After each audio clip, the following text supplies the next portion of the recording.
Feel that? The ground is shaking beneath your feet. Leaves are falling from trees.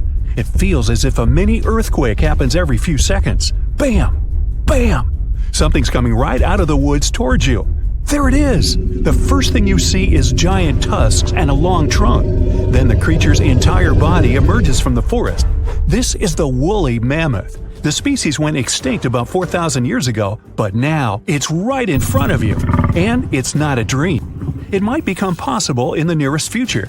People are going to try to bring these animals back to life, and a group of scientists is already working on it.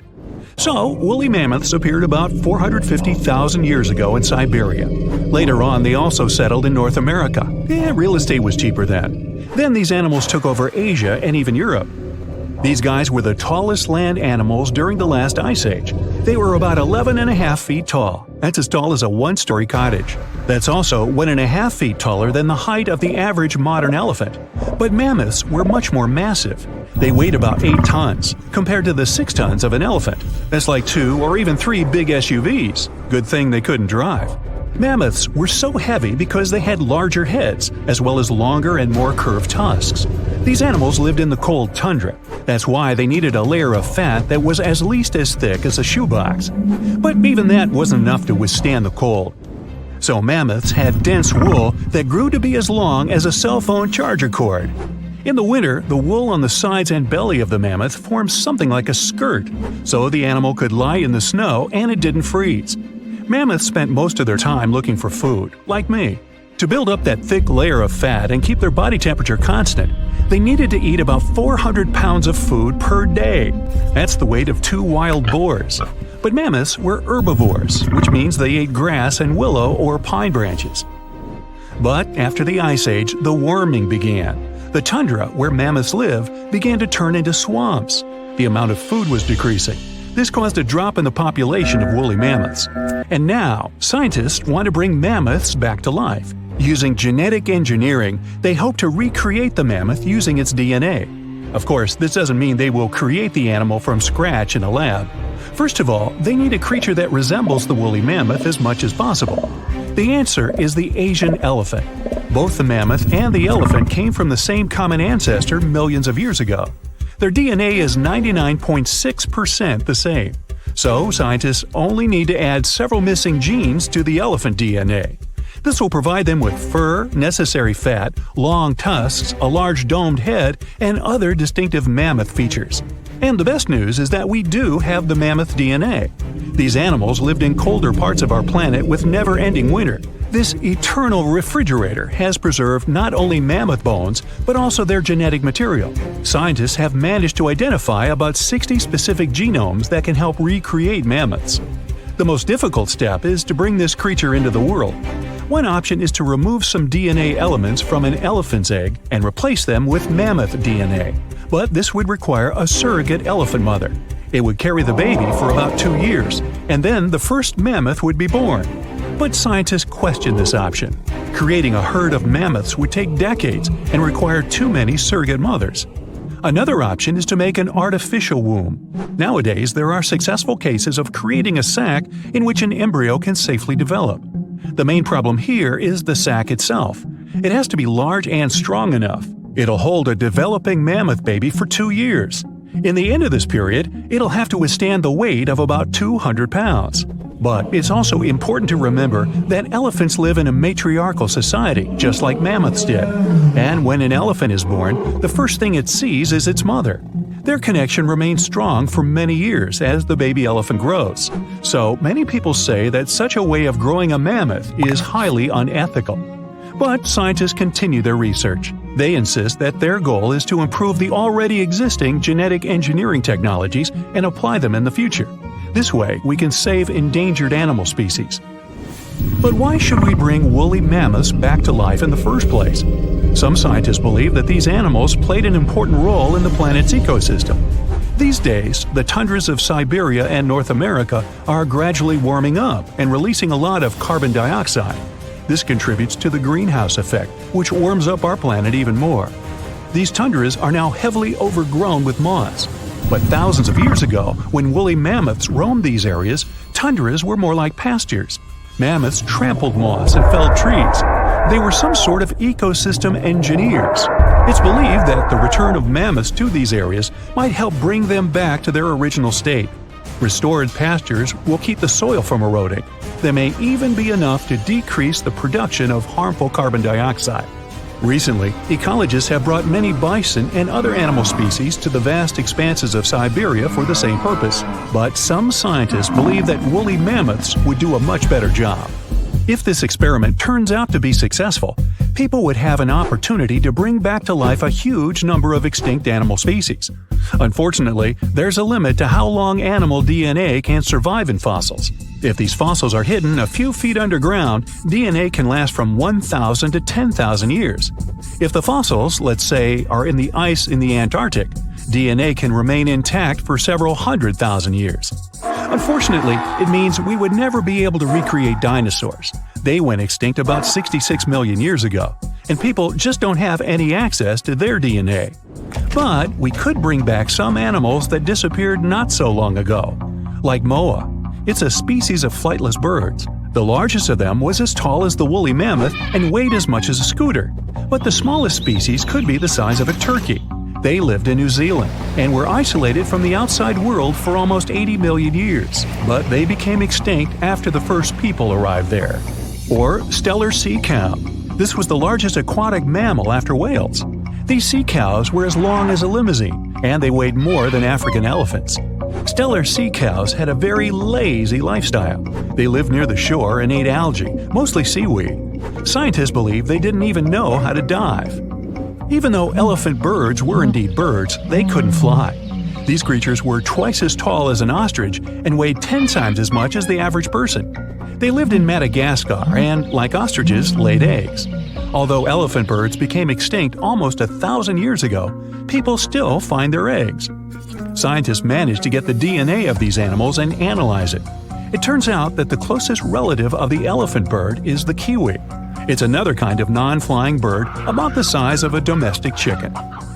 Pinta Island tortoises used to rest for 16 hours a day. They also drank a lot of water and could store it like camels. Each animal has its own role in the ecosystem, as well as in the food chain. The disappearance of one animal can cause huge problems for others. Such a chain reaction can wipe out an entire ecosystem. For example, dinosaurs didn't disappear instantly after the meteorite collided with Earth. The impact caused fires all over the planet. This decreased the amount of food for plant-eating dinosaurs. When they disappeared, meat-eating dinosaurs began to starve. And then all dinos gradually vanished off the face of the Earth. Many scientists think people do need genetic engineering technologies that can bring back extinct species. The pace of climate change on the planet is getting too fast for some animals to keep up with it and survive. Human intervention in this process could save many lives. This technology might also help recreate people if something happened and all life on Earth got wiped out. If we could preserve our DNA, our species could be brought back to life. By who? In 1952, an Air Force plane called C-124 Globemaster II crashed into a big mountain while flying from Washington to Alaska. Sadly, everyone on board, 52 people in total, didn't make it.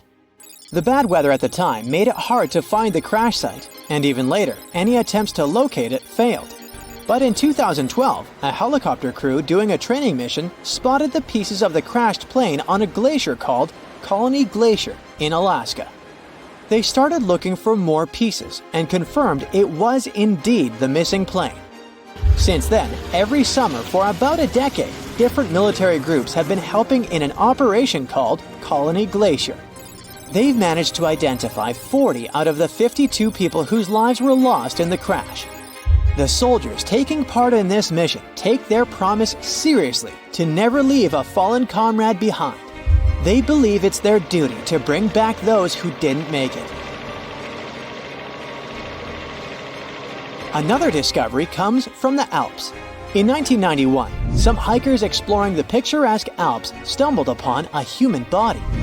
It was half frozen in ice at the top of a mountain pass between Italy and Austria. At first, the local police thought it might be a mountaineering accident. But in a few weeks, archaeologists started claiming that this guy might have lived more than 5 100,000 years ago. They eventually gave the frozen fellow the nickname Ötzi. He was named after the nearby Ötztal Valley. He's become quite famous as the oldest ice mummy on record. Ötzi's frozen state might not be as unique as we thought, and that's where things get really cool. Archaeologists have another theory.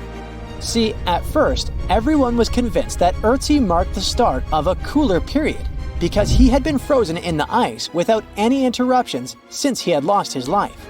Yet, over the past few decades, glaciers and ice patches worldwide have been melting away like ice cream on a hot summer day. Not just Ötzi, but other ancient relics like bodies, hunting gear, horse droppings, and even ancient skis started to appear. So, archaeologists say there are similar sites. They found quite a few, and they all fit perfectly into this growing field of glacial archaeology. It seems like as the world warms up, it will show even more ancient secrets from the deep freeze. Moving on to another amazing discovery. In 2018, William Taylor and Nick Jarman were exploring the snowy slopes of Mongolia's Altai Mountains. They found an ancient treasure trove hidden in the ice. Inside the trove, they found a well-preserved 3,000-year-old arrow shaft adorned with ochre markings. It was in pristine condition, a rarity for organic items that old. They found other items too, like a bronze arrowhead with bits of animal sinew still attached. All of these relics had been untouched for hundreds of years, since they had been locked in the ice. In Mongolia, rising temperatures have melted ice patches that remained frozen for centuries. Similar discoveries have been made in the Yukon, US, Italy, Siberia, and Norway. Thousands of sites have been identified. Yet, scientists are racing against time to document and preserve these artifacts before they're lost forever. The study of these artifacts challenges the definition of these environments as wildernesses and shows how indigenous people coexisted with nature there. Sometimes people find simple items too, as simple as a sandal. This one, discovered on one of central Norway's mountain passes, indicates that people used this route roughly 1,700 years ago. This suggests that there was less snow and ice in that area back then. The sandal, dating back to around 300 BCE, resembles Roman sandals of that era. Again, in Norway, hunters found an iron sword high up on a mountain, more than 5,250 feet above sea level. There's no nearby burial site, and it's puzzling why someone would have a sword in such a remote location. Archaeologists speculate that the owner might have become lost. Then, in 2011, unusual objects resembling giant slingshots began to emerge as the ice melted. Radiocarbon dating suggests that this particular object was crafted around 400 BCE. It measures over 3 feet long and has knife cuts. Those puzzled archaeologists until one team member recognized them as tang, or pliers, used to secure loads on sleds when transporting hay or leaving for animal food. People in the area used hay sleds with pliers until the 1950s, when tractors became more common. Now, let's get back in time to thousands of years ago. We can easily do that by looking at this woolly mammoth. This creature looks a bit like a cherished but slightly worn-out toy. This ancient giant, whose heyday was 39,000 years ago, is the best preserved mammoth ever found. Even its signature shaggy hair is surprisingly well preserved, having been trapped in glacial ice until its recent discovery in Siberia. This remarkable animal is stepping into the limelight in Yokohama, Japan. Scientists are running tests that might bring this extinct species back to life. When they stumbled upon this female mammoth, they uncovered a hidden treasure, a sample of her blood preserved beneath the ice. So they believe this ancient blood could hold the key to resurrecting the mammoth. They also found well-preserved muscle tissue. She was between 50 and 60 years old when she met her icy fate.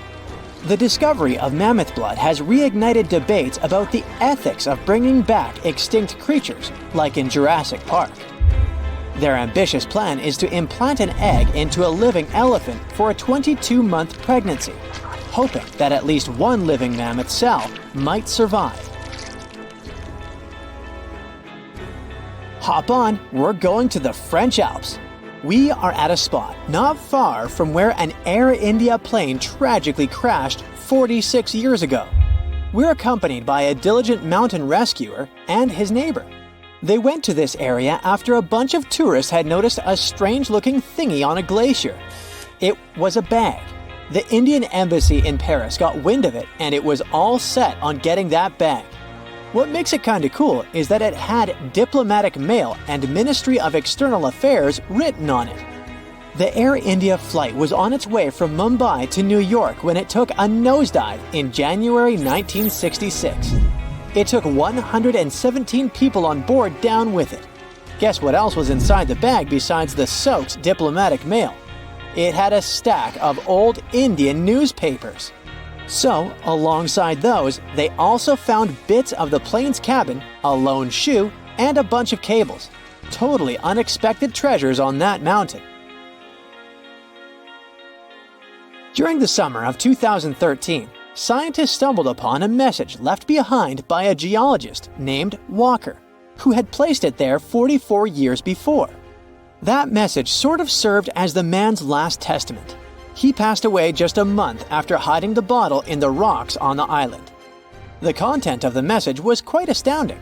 In 1959, Walker had measured the distance from those very stones to the glacier's edge, and it clocked in at a mere 167 feet. By 2013, that distance had ballooned to 400 feet. Researchers are convinced that this stark contrast between the two measurements underscores the consequences of ongoing global warming. Imagine the melting ice in Norway's mountains as a time machine revealing a treasure trove. Nearly 800 Viking artifacts tucked away for over 1,000 years have been unearthed. They give us a peek into the bustling trade networks of the Viking era and the critical role of the mountain passes in this ancient commerce. Among the finds are leather shoes, cozy woolen mittens, stylish tunics, feathered arrowheads, horseshoes, walking sticks, and kitchen gadgets from the Viking chef's toolkit. There are even Viking pack horse souvenirs. These artifacts provide us with insights into ancient travel habits and the peak times when those paths were bustling with activity, and give us a glimpse into the lives of adventurers. In 2011, scientists from Chile found a weird-looking fossil in Antarctica that looked like a squashed football. Almost 10 years later, the rock just sat on a shelf in Chile's National Museum of Natural History with no specific label. It went by The Thing in the museum because it looked like something from a science fiction movie. When the scientists finally got their hands on the strange fossil, it turned out it was actually a giant soft-shell egg from around 66 million years ago. This one is more than 11 inches long and 7 inches wide. A regular chicken egg is just 2.5 inches long, and an ostrich egg is almost 6 inches long for comparison. So, the Thing won the title of the biggest soft-shell egg ever found and the second largest egg of any animal we know of. The only bigger egg that was ever found was that of the extinct Madagascan elephant bird, which is also 1.5 times as tall as Michael Jordan. The bird, not the egg. The Antarctic egg is also special because it's the first fossil ever found in this part of the world. So, whoever left it there must have been one big creature, probably a giant sea turtle that lived long ago, like a mosasaur. This is surprising because most scientists thought these creatures didn't even lay eggs. So this discovery could change what we know about them. The egg is also unique because it has a thin eggshell and no pores, which is totally different from most dinosaur eggs. It actually looks more like the eggs of lizards and snakes, but it came from a giant creature related to these animals. No known dinosaurs or flying reptiles from that time and place were big enough to lay such a huge egg, so it must have been a mosasaur after all. but we can't be 100% sure. Scientists did a lot of work and studied 259 types of living reptiles, like lizards and snakes, and their eggs. From this, they figured out that the mommy who laid the egg was probably at least 23 feet long, not counting her tail. During the late Cretaceous period, this part of Antarctica might have been like a nursery. Paleontologists have found bones of tiny mosasaurs and plesiosaurs in the same area, along with bones from the grown-up ones. Archaeologists in Norway made another cool but literally discovery and found dozens of arrows that had been hidden in ice for 6,000 years. They were melting out of a large ice patch in the high mountains, covering an area of about 45 football fields. In 2014 and 2016, when the summers were extra warm, scientists went to an ice patch called Langfoni to look around. They also found lots of reindeer bones and antlers there. Some of the arrows were whole and some in pieces, along with 5 arrowheads around the melting ice patch. This is more arrows than have been found at any other frozen site in the world. Some of the 68 found arrows date back to the Neolithic period, and the newest ones are from the 14th century of the Common Era. Ice is like the perfect time machine that can preserve whatever ends up there in an almost perfect condition. Langfoni became famous as one of the first ice patch sites after a local hiker found a 3,300-year-old leather shoe right next to its edge. Scientists are studying places like this to understand how people use these sites and how the ice patches from Norway to North America changed over time. Now, once upon a time, around 32,000 years ago, to be exact, a squirrel buried some seeds near a river in Siberia. Am I the only one getting the Ice Age vibes? Anyway, these seeds belong to a plant with cute white flowers. Thousands of years later, a group of scientists found these seeds buried deep in the frozen ground, about as far down as a 12-story building is tall. The seeds were surrounded by ice and bones of animals, like mammoths, bison, and woolly rhinoceroses. The mature seeds had been damaged, maybe by some squirrel, but some of the younger seeds still had good plant parts inside them. The scientists carefully took those out and put them in small containers to help them grow. And here comes the coolest part. They were able to grow the plants. Their flowers were shaped a little differently from the flowers of the same plant that grows today. After a year, the Ice Age plant even made new seeds. Based on this, the scientists suggested that permafrost could be a depository for an ancient gene pool, and we could find extinct species there and bring them back to life. Scientists on an icebreaker in Antarctica were looking for whales, but found something way more unusual. The camera behind the ship, which is as heavy as a car, detected 16 million ice fish nests on the floor of the Weddell Sea. The nests were located about every 10 inches in all directions and covered an area of 93 square miles, which is slightly bigger than the whole of Washington, D.C. The colony even had a distinct border, which was a line in the sand. The scientists were in the area because they were studying a special spot in the ocean where the water was a little warmer than the water around it. In this warmer water, they found tiny animals called zooplankton near the top. When the young ice fish hatch, they swim up to this area to eat the zooplankton before going back down to the seafloor to grow up and have their own offspring. Since there was so much food, it made sense to see ice fish in this warm water. But they didn't expect to find such a huge number of ice fish nests, much more than anyone had ever seen before. New Zealand's Antarctic Heritage Fund found some old photo negatives in a hut in Antarctica. They turned out to be unique images from the Ross Sea Party. It was a famous failed expedition led by Ernest Shackleton. He wanted to become the first person to cross Antarctica by land, from the Weddell Sea to the Ross Sea, passing through the South Pole. But things went wrong when their ship, the Aurora, was blown out to sea. They had to use the hut from another explorer, Captain Robert Falcon Scott. His goal was to be the first person to reach the North Pole, but sadly, he didn't succeed either. The negatives were made of cellulose nitrate and were found stuck together in the small box. The Trust took the negatives back to New Zealand, where they carefully separated them and discovered 22 hidden images. Many of the photos were damaged, but the Trust could still recognize some familiar places around McMurdo Sound, a well-known area in Antarctica. No one knows for sure who took the pictures. In December 2021, some scientists noticed a strange mark on the Larsen ice shelf, a giant sheet of ice off the eastern coast of Antarctica. They thought it might be a river flowing under the ice, so they drilled down over 1,600 feet to check it out. They expected to find water, but they didn't expect to see that the water was full of fast-moving creatures called amphipods. The scientists also found that the water in the underground river had unusual layers of currents moving in different directions, which they still don't fully understand.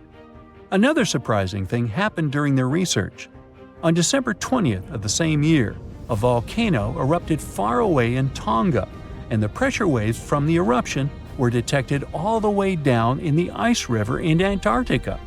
It shows how everything on our planet is connected, even in the most distant places. What do Paris Hilton and Chris Hemsworth have in common? Well, apparently, they both want to bring animals back to life. But we're not talking about making your favorite pet live forever. Nope. These celebs are actually helping a science company bring back animals that no longer exist, like the mammoth, the Tasmanian tiger, and even the iconic dodo. If everything goes according to plan, these fascinating creatures could be walking among us again by 2028. This groundbreaking effort is led by a company called Colossal Biosciences. At this very moment, they're working on a way to revive the core genes of animals that disappeared from Earth ages ago. The idea is to replicate those genes using DNA from a close living relative. If that's all Greek to you, don't worry. We'll break it down a bit later. So, the mammoth is one of the animals they plan to bring back, and people are especially hyped about it. These incredible, massive creatures roamed parts of Africa, Europe, Asia, and North America until about 4,000 years ago.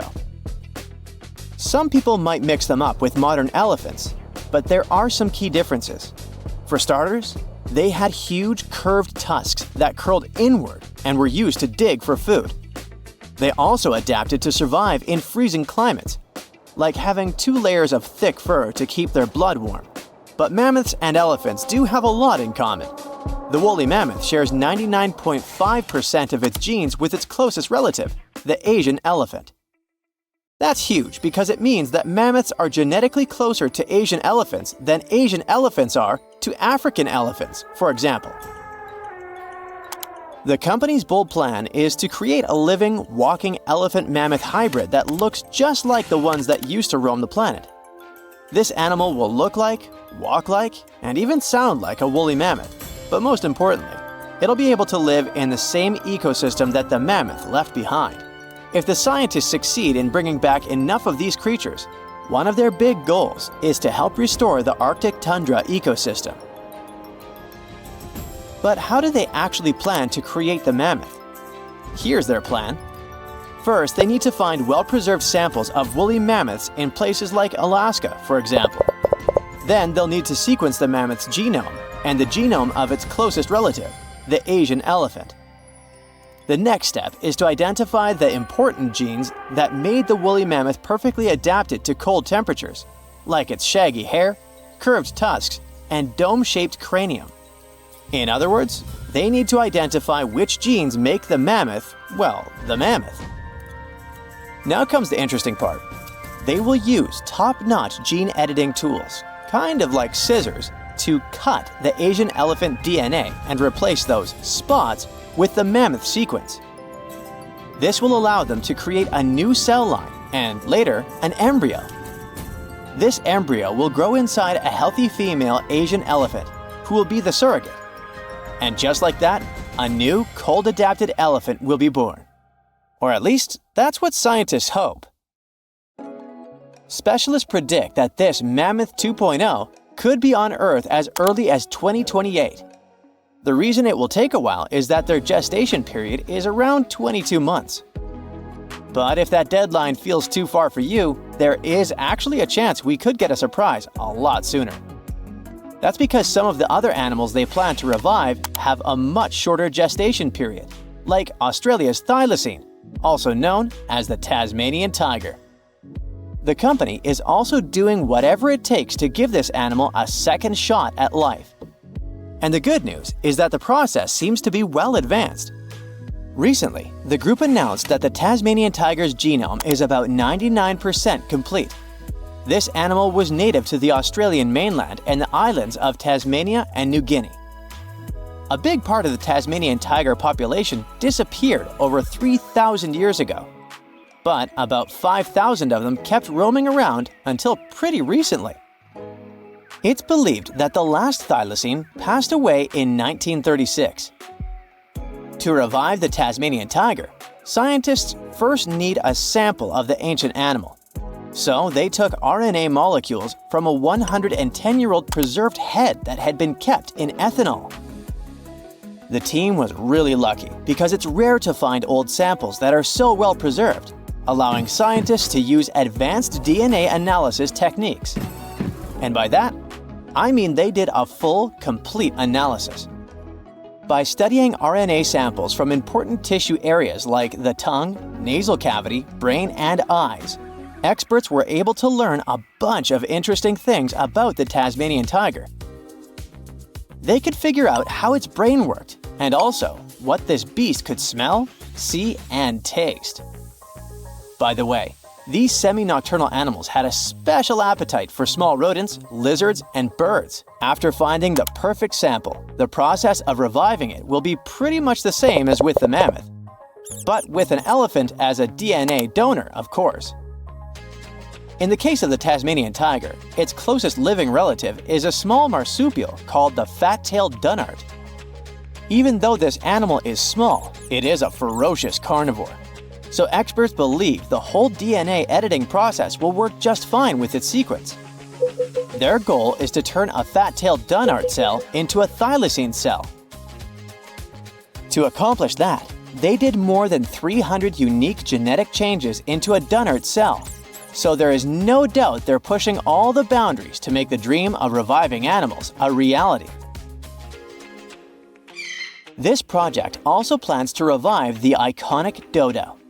You know, that funny-looking bird from the paradisiacal island of Mauritius in the Indian Ocean? And here, things get a little trickier, since we don't know much about this creature, which has origins that go back about 23 million years.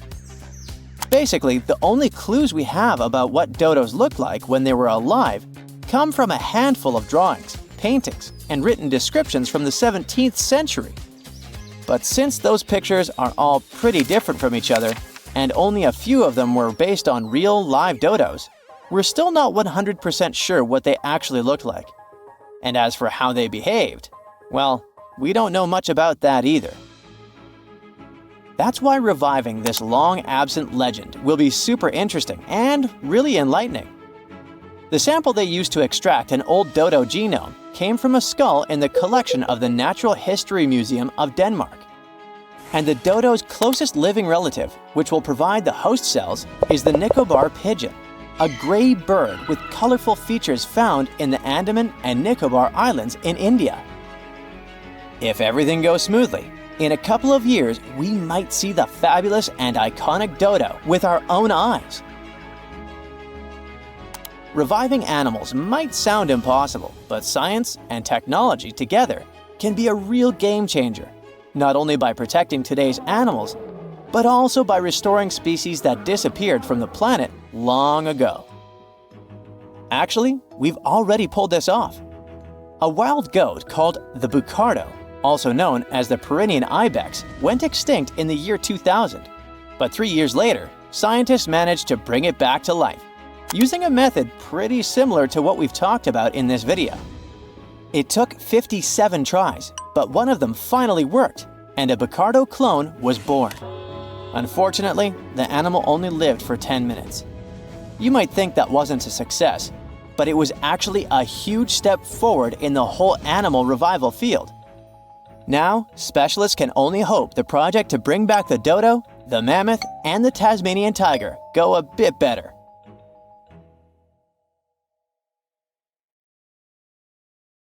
Well, a biotech company called Colossal just announced something wild.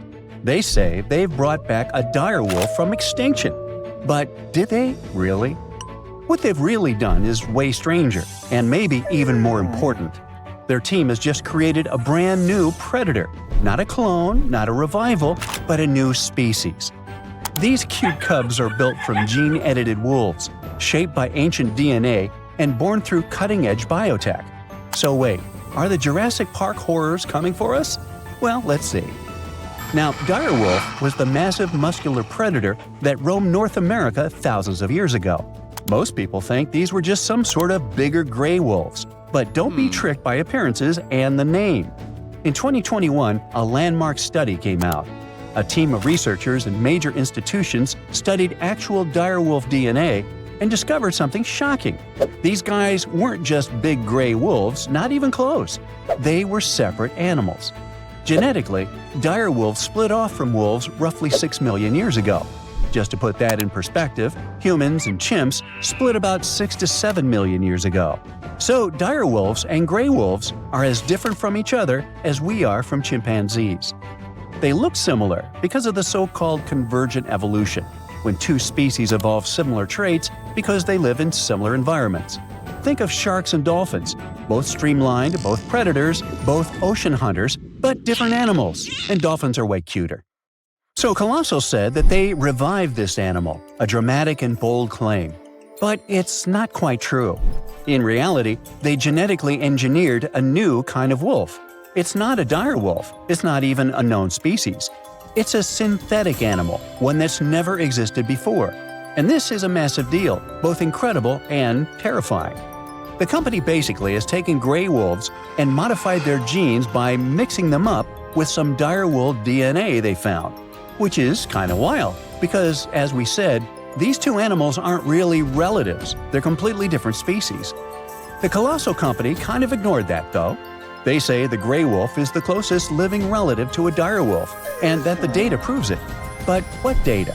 They haven't shown it so far, it's just a claim. Why are they even calling this a direwolf? Well, they're saying their cubs are close enough to a direwolf and maybe fill the same role in an ecosystem. Basically, if it behaves like a direwolf, walks like a direwolf, and preys like a direwolf, doesn't that count? Sounds kinda dire to me. Well, if we're being honest with words, then not really. Biologically, genetically, evolutionarily, this is now a modified gray wolf. So, how good or bad is it? Let's figure it out. The good part is that the research like this might help us restore the planet's ecosystem and ecology. Colossal and similar teams are trying to develop technologies that could be used for especially important causes. We don't notice it in daily life, but species are quietly, constantly disappearing. Scientists estimate that over 1 million species are at risk right now. When ecosystems lose a species, especially because of humanity's actions, it's like pulling out a block of a Jenga tower. Too many missing blocks, and the whole thing wobbles. But Colossal believes that if we can't bring the exact block back, we can create one that fits closely enough to stabilize the structure. For example, they've also worked on cloning red wolf coyote hybrids. This might help repopulate U.S. ecosystems where red wolves once thrived. All the tools these scientists invented might even help with currently endangered species. Another genuinely mind-blowing part is that scientists working with Colossal found real, usable DNA from direwolves. That alone is a massive achievement. We do have direwolf fossils, tons of them from the La Brea tar pits. Hey, don't stick your toe in there. But those fossils are soaked in tar. Because of that, their DNA is usually ruined. But the team managed to find some direwolf bones that are over 12,000 years old. These specimens gave researchers enough material to begin building a direwolf genome. Not a full one, but a basic blueprint. Even if we ignore the wild new species part, this achievement is still huge because it'll help us study the extinct direwolves in more detail. We might now learn more about this animal than we ever did before. It's literally molecular archaeology. Now, all this is great, up to a point. The controversial part is, of course, the Jurassic Park one. We're not just preserving species anymore. We're starting to pull some shenanigans with it. Of course, this immediately raised tons of concerns. Both regular people and scientists are now debating heavily about this and show a lot of skepticism. Another problem is that actual ecosystems are way more complex than Jenga puzzle pieces. They're full of moving parts, millions of them, all adjusting to each other constantly. So, if you throw a new type of wolf into the mix, it won't react exactly the way a dire wolf once did. The times have changed, the ecosystem has changed, the extinction happened, nature adjusted, and throwing these cubs into the wild now might be even more destabilizing. That's why these new wolves aren't being released into the wild. They won't be hunting bison or roaming ancient grasslands. That world is long gone. Their prey is gone. Their ecosystem is gone. Instead, they'll stay to live in the lab. But if we do start to put our own animals into the ecosystem one day, what happens when ecosystems start depending on human-made species to survive? Well, it's like I always say, it's nearly impossible to science your way out of a situation that you behaved yourself into. If you can't change the behavior, the science might only be flashy and not the solution. Anyway, all these are hard and important questions. For now, we might at least exhale with relief that no one is bringing the dinosaurs back. Yeah. DNA doesn't survive more than 1.5 million years, and dinosaur fossils are stone now, not cells. You can't clone from stone. But what about animals that vanished more recently? Creatures that once lived during the Ice Age, or even just a century ago? Those are within reach. The most famous example is the woolly mammoth. These shaggy giants once stomped across the tundras of the north, shaping nature by knocking down trees, flattening snow, and fertilizing soil. Their disappearance helped turn thriving grasslands into mossy, carbon-trapping bogs. Now scientists want to take preserved mammoth DNA from frozen remains, compare it with elephant DNA, identify the key differences, and create a new hybrid. Kind of the same thing we did with these new dire wolf cubs. It would be a cold-resistant, tundra-stomping, woolly-coated mammoth elephant. Like that. These guys would be close enough to fill the ecological niche that mammoths once held. Then there's also the passenger pigeon. Once the most abundant bird in North America, flocks so massive they could block out the sun, but we hunted them to extinction by the early 1900s. The last one, named Martha, passed away in a zoo in 1914. But we have her DNA preserved in museum samples. And today, using AI and genomics, scientists are working to recreate a living bird that behaves like a passenger pigeon. These birds could help regenerate forests, spread seeds, and restore a part of the lost sky. And finally, the Tasmanian tiger, a striped wolf-like marsupial that once roamed Australia. It was hunted to extinction in the 20th century. But its DNA is abundant. Museums collected pelts, fossils, and even preserved pups. This one was a keystone species, a stabilizer, a hunter that helped keep ecosystems in check. So they want to restore this one as well. The idea is to bring back extinct species using artificial intelligence, genetic sequencing, and the rapidly growing toolbox of biotech. But all this has to be done very carefully. Otherwise, the species could destabilize the environment instead of helping it. Now, on the good side, even if we never bring a mammoth back, this research is already saving lives. For example, the northern white rhino. There are only 5 left, and only 1 male among them. Extinction is practically written into their future. But using preserved cells and cloning techniques, scientists are working on rebuilding the population. In any case, it looks like we're entering a new era of biology, and this discovery is going to start a conversation that will be going on for decades. Antarctica wasn't always a frozen wasteland. A long time ago, it was full of life, and 56 million years ago, something terrifying stalked its jungles. A giant, flesh-eating bird. It was around 6 feet tall and weighed as much as a lion. For millions of years, nothing could challenge it, so why did it disappear? And could there be even bigger predators still hidden beneath the ice? Paleontologists found 2 massive claw bones in Antarctica, sharp, curved, and powerful, belonging to this bird. They were dug up from the Epresian-aged rocks of Seymour Island, which means they're around 40 to 50 million years old. Their shape left no doubt. These were the so-called terror birds. Their scientific name is Forest rhapsody, some of the most fearsome predators to ever walk the earth. They were flightless and didn't even need wings. Instead, they could sprint at breakneck speeds, like ostriches from a nightmare. For millions of years, these birds ruled South America. But now, for the first time, their presence has been confirmed in Antarctica. No surprise here. Back then, South America and Antarctica were still connected, allowing animals to easily commute between continents. So these birds probably migrated south to adapt to life on Antarctica's prehistoric landmass. It didn't just survive here, it thrived. But at some point, this nightmare of an animal vanished. Why? Most likely because of the temperature changes. Antarctica was cooling, slowly turning into the frozen wasteland we know today. Its prey may have declined, leaving the predator without enough food. Eventually, it disappeared, leaving no descendants behind. Researchers hope that they'll find a complete skeleton eventually. They're also wondering where there might be even bigger species waiting to be discovered. Perhaps these birds evolved into a completely new Antarctic lineage. But for now, all we have are two giant, creepy claws. People often think that there are almost no animals or plants in Antarctica. But that's not true at all. Penguins waddle around, and forget the cute tiny ones. Antarctica used to have 6-foot-tall monsters. The emperor penguins are the largest penguin species alive today. They can dive over 1,800 feet deep and hold their breath for over 20 minutes. There were giant ancient penguins around 38 million years ago. They were the size of humans.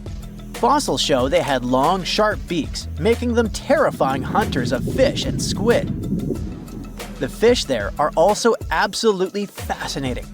Forget giant squids. Colossal squids are nightmares even bigger. Some reach over 40 feet long with massive, super sharp beaks and eyes the size of dinner plates.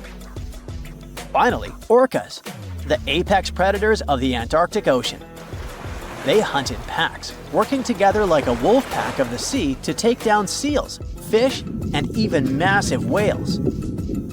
There are even tiny plants like moss and algae. Antarctic hairgrass and pearlwort. They somehow survive against all odds. There are many other myths going on about Antarctica. For example, some people think that when icebergs break off from glaciers, they immediately start drifting straight into the open ocean until they melt. But the reality is way more chaotic. First, when an iceberg breaks off from a glacier or ice shelf, it has to deal with underwater obstacles. It can stay stuck on the seafloor for decades without moving. Then they get caught in powerful whirlpools and spin in place for months. One iceberg, a 23A, spent nearly 40 years frozen in place before finally breaking free, only to get caught in a swirling ocean vortex for another 8 months. After that, their paths are influenced by ocean currents, tides, winds, and even underwater topography. They don't just float freely. Their movements are full of literal, unexpected twists. And speaking of glaciers, another strange rumor is that some humans can't travel more than 311 miles inland in Antarctica because of an impassable ice wall, freezing jet fuel, deadly winds, and no oxygen. But this is completely false. Antarctica has been explored by planes, vehicles, and even scientists on foot. There's an entire research station sitting at the South Pole. People live there all year long. The ice wall is real, a massive ice cliff rising above the ocean. But that isn't some secret barrier, it's an ice shelf. These are thick slabs of ice that form when glaciers slowly flow off the land and spread over the ocean. Almost 3/4 of Antarctica's coastline is made up of them, but they don't form some giant ring around the world. Antarctica is one of the most extreme places on Earth, but we've conquered its challenges, and we keep learning more about it every year. That's why every year, millions of dollars are poured into keeping research stations running, protecting wildlife, and making sure the people who live there have everything they need. But where does all this money go? Well, Antarctica stations are basically small cities. There's electricity, heating, water purification, food storage, and medical facilities. The biggest station, McMurdo, is basically a town with over 1,000 people in summer. It has everything from a fire station to a gym. The South Pole Station is super deep inland, so it's one of the hardest places to supply. Getting food and fuel there requires airplanes flying thousands of miles in extreme cold. But the internet loves a good mystery. When Google Maps revealed what looked like a massive doorway in Antarctica, conspiracy theorists went wild. People joked about everything from Bigfoot's vacation home to a secret base, or even a Star Trek spaceship hangar hidden in the ice. But there's a way simpler and less exciting explanation. It's actually a grounded iceberg, a chunk of ice that got stuck in shallow water and is now slowly melting. As ice moves across the landscape, it flows around bumps and obstacles, creating odd shapes. The process of melting, breaking apart, and refreezing can carve ice into unexpected forms. Antarctica also has incredibly strong downward-blowing winds that sculpt ice into dramatic formations over time. No secret doorway, unfortunately. And speaking of doors, for years, Ushuaia, Argentina, has been called the gateway to Antarctica. The last stop before the icy continent.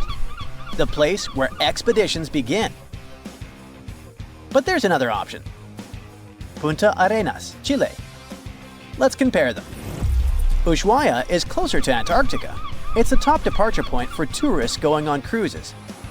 But no regular flights to Antarctica. No major scientific bases operating from here. It's basically controlled by the military, which refuses to allow private flights, only commercially operated ships.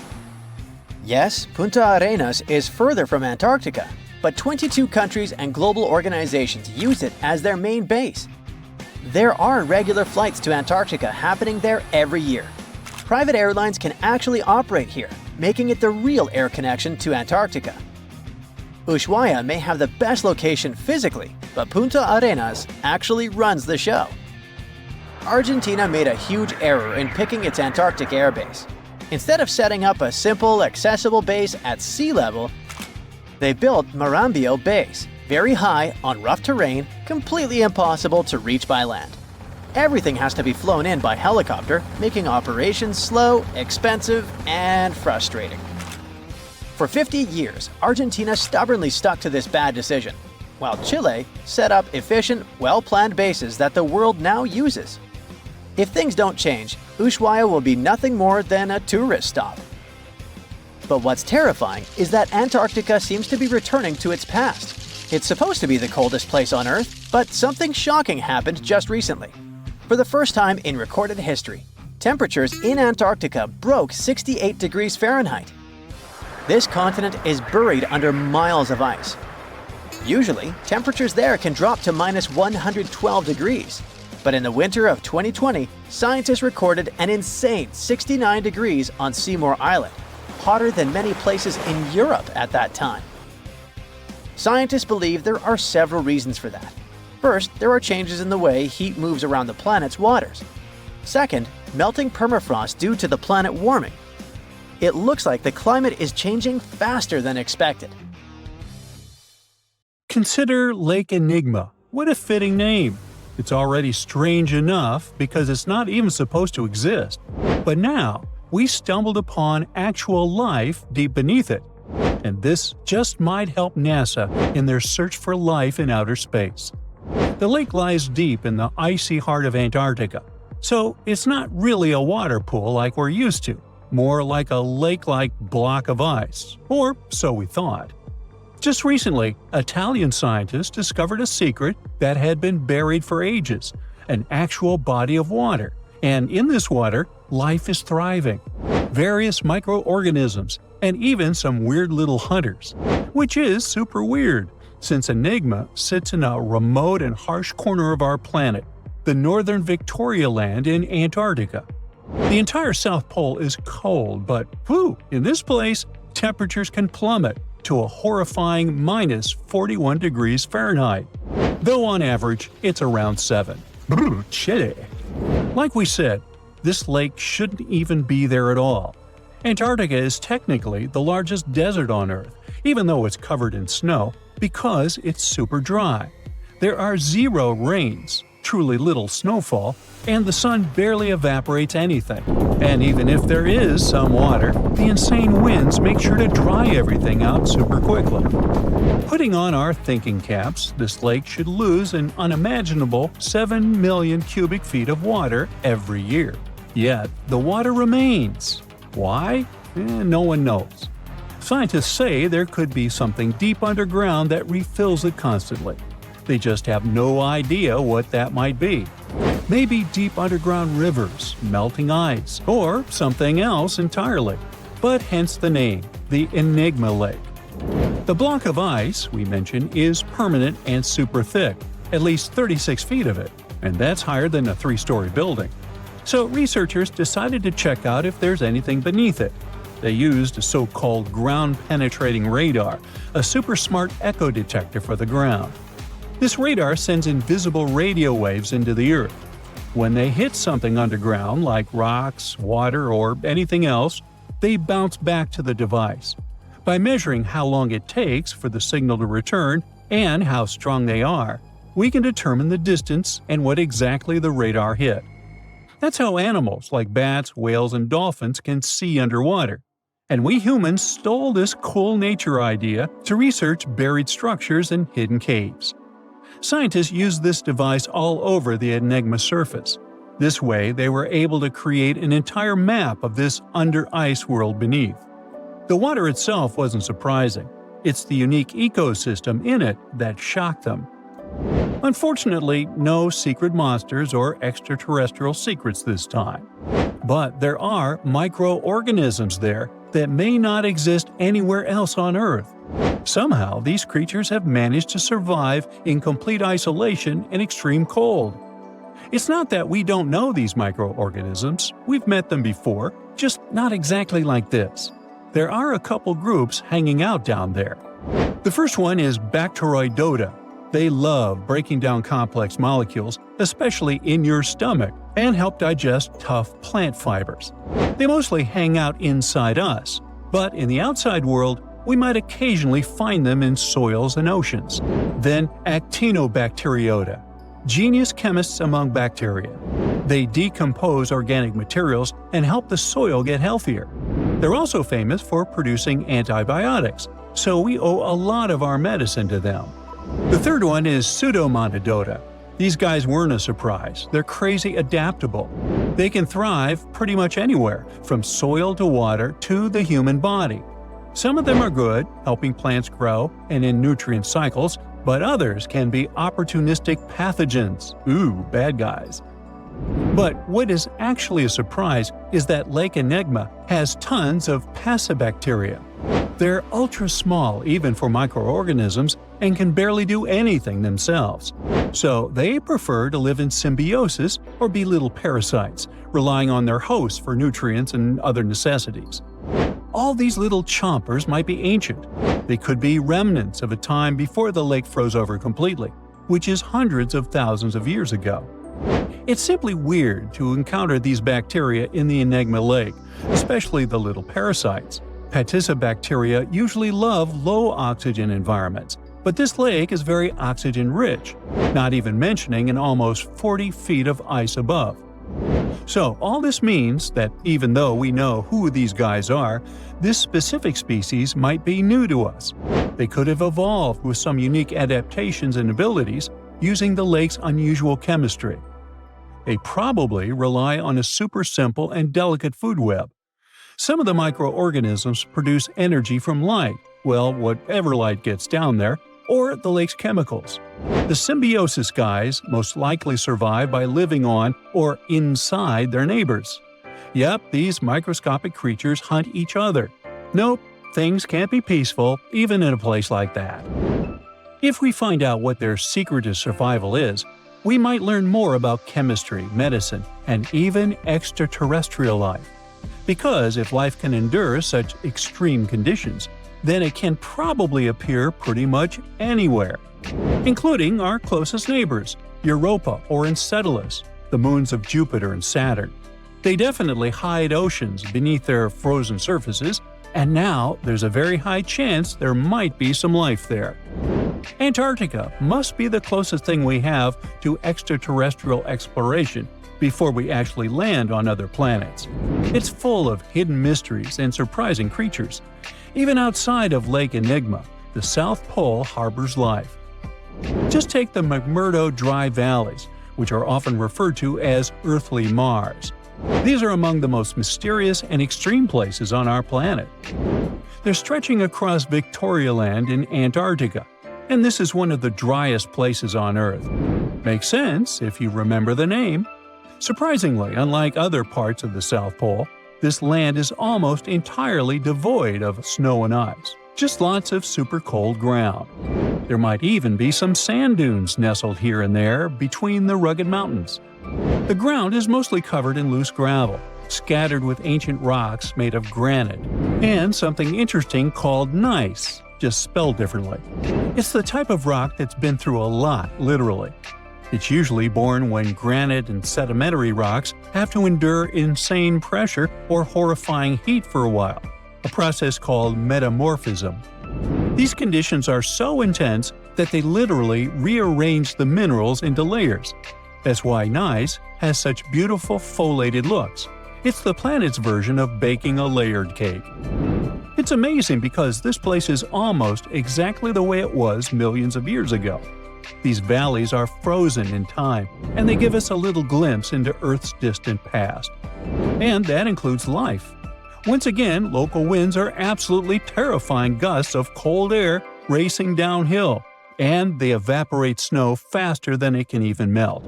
So, logically, you shouldn't find much water here, not even mentioning life.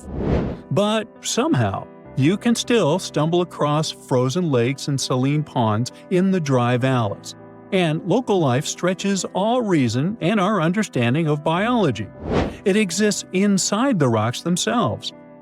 Microorganisms are hidden in slightly moist cracks and crevices. Deep inside, there's endolithic bacteria. These guys are super chill. Instead of moving around like other microorganisms, they always stay put inside their little rocky homes. How do they survive? Through photosynthesis. Just like plants, they take teeny tiny parts of light that gets in crevices and acts like little solar panels, getting energy from the sun.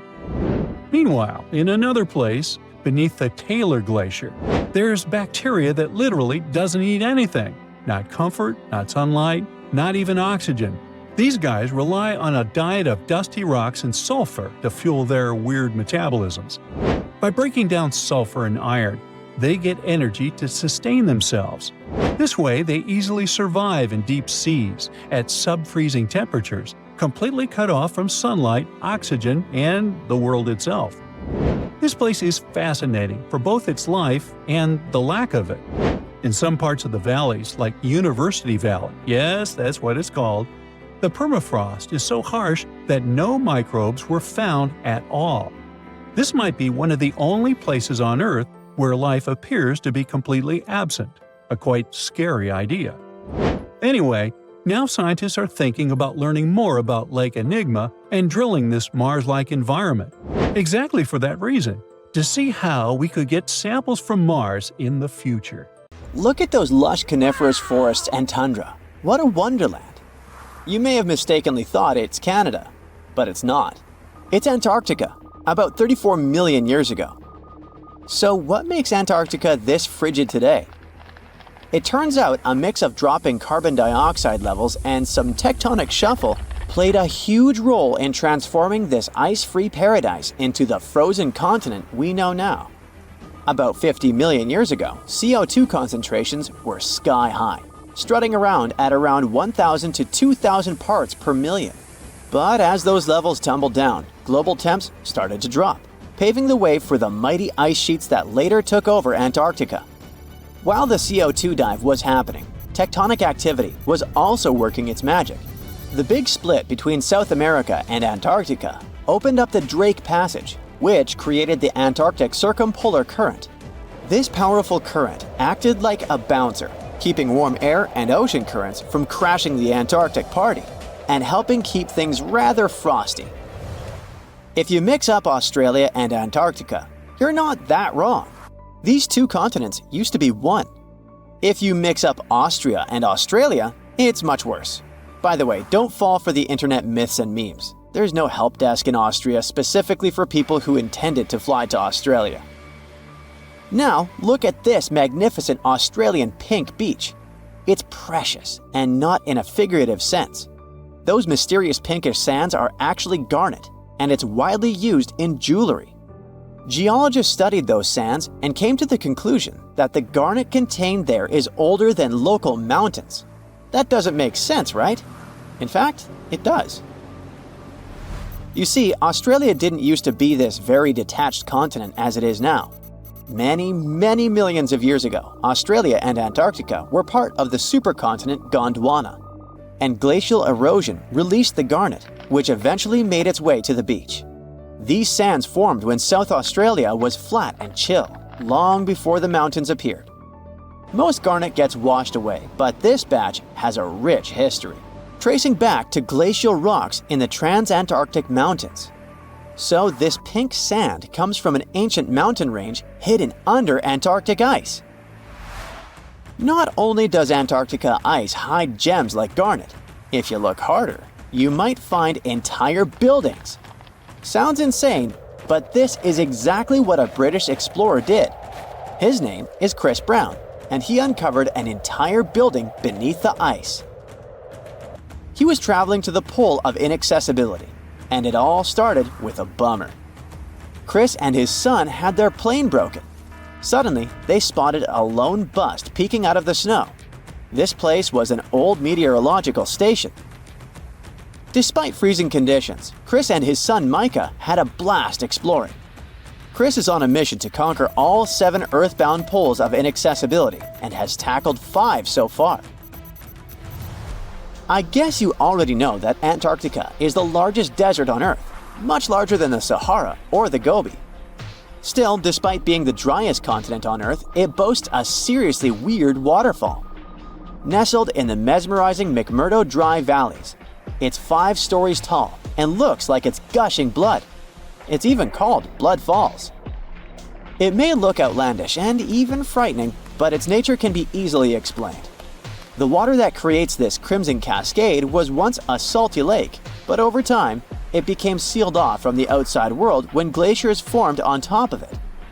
Now, this ancient water hanging out 1,300 feet below the surface has cranked up its salt levels to 3 times saltier than the ocean. This salt water is also loaded with iron and gets 0 oxygen or sunlight.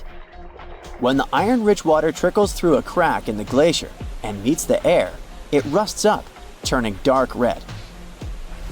You may have mistakenly heard that no bug species belongs to Antarctica, but it's not exactly true, because there's this tiny Antarctic midge living there. Plus, there are some spiders too. Those aren't your average spiders hanging out in the darkest corners of your apartment. Those are critters lurking in the chilly darkness of the Antarctic ocean floor. These little marine creepers are actually arthropods and can stretch around 20 inches across. As if that wasn't bizarre enough, they also breathe through little holes in their legs. Quick question. What's the color that you associate most with Antarctica? I'm sure it's white. That's my association too. However, Antarctica may look like a slice of watermelon. That colorful snow comes courtesy of a tough little algae called Chlamydomonas nivalis. When things start to warm up during the Antarctic summer, these little guys release their vibrant red and green spores, painting the snow in wild and funky colors. But it's best to steer clear because that snow is not just a pretty sight. It's also toxic and definitely not edible. Searching for fossils is always a blast, but when you're in one of the most remote spots on the planet, it gets even more exciting. A diverse team of scientists recently hit the mother lode, pulling in over a ton of fossils from ancient marine life, dinosaurs, and birds from the late Cretaceous period, about 71 million years ago. Their adventure kicked off with a flight to South America, followed by a 5-day trek through the infamous Drake Passage. Upon reaching Antarctica, they set up camp using helicopters and inflatable boats. You might be thinking, why dig in Antarctica with all that ice? Well, it turns out there are places where rocks pop up, depending on the season. The team went to James Ross Island, located in the Antarctic Peninsula, and they went there during February and March. And that's one of the few parts of Antarctica where in summer, rocks are exposed, and those rocks can come from the age of dinosaurs. The expedition was a success, as they discovered over a ton of remarkable finds. Next up, the fossils will head to Chile before making their way to Pittsburgh's Carnegie Museum of Natural History. Among their discoveries, they found relics dating back about 71 million years, alongside some around 67 million years old, including plenty of snails, clams, and various marine creatures. Yikes! Look at this creepy sea worm. It could live in LA and be a star in a horror movie, but it chooses to call the chilly waters of the Southern Ocean near Antarctica its home. These worms can grow up to 8 inches long and 4 inches wide, but don't let their spooky exterior trick you. Research suggests they might actually be superheroes in disguise, playing a vital role in keeping ecosystems buzzing. Now, see that head? It's not really a head, it's just a retractable throat that helps this toothy creature chow down on its meals. Antarctica has many creepy critters to offer. Let me introduce you to the Antarctic strawberry feather star. It's not like Patrick from SpongeBob though. It's more like a deep-sea creature straight out of a horror movie. Picture this, 20 wiggly arms, some stretching up to 8 inches, all decked out with these bizarre little bumps. Yikes indeed. Back in 2014, scientists buried 34 seismic monitors in the snow on the Ross Ice Shelf, which is huge.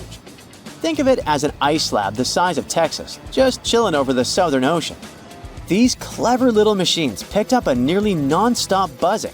Even though our human ears usually can't catch these low-frequency sounds, scientists have worked their magic and made them audible for us. They even shared the creepy audio online. A glaciologist from the University of Chicago says that if you could hear this vibration, it'd sound like a swarm of cicadas taking over the backyard in late summer. But these glacier explorers weren't trying to capture spooky tunes. They're actually on a mission to monitor the Ross Ice Shelf because things are heating up, literally, and the ice is melting faster than ice cream on a hot day. Ice shelves are like Earth's safety plugs, keeping all that massive ice from surging into the ocean. So what exactly is making all that noise? It's likely just strong winds whipping across ice dunes, creating a kind of natural vibration.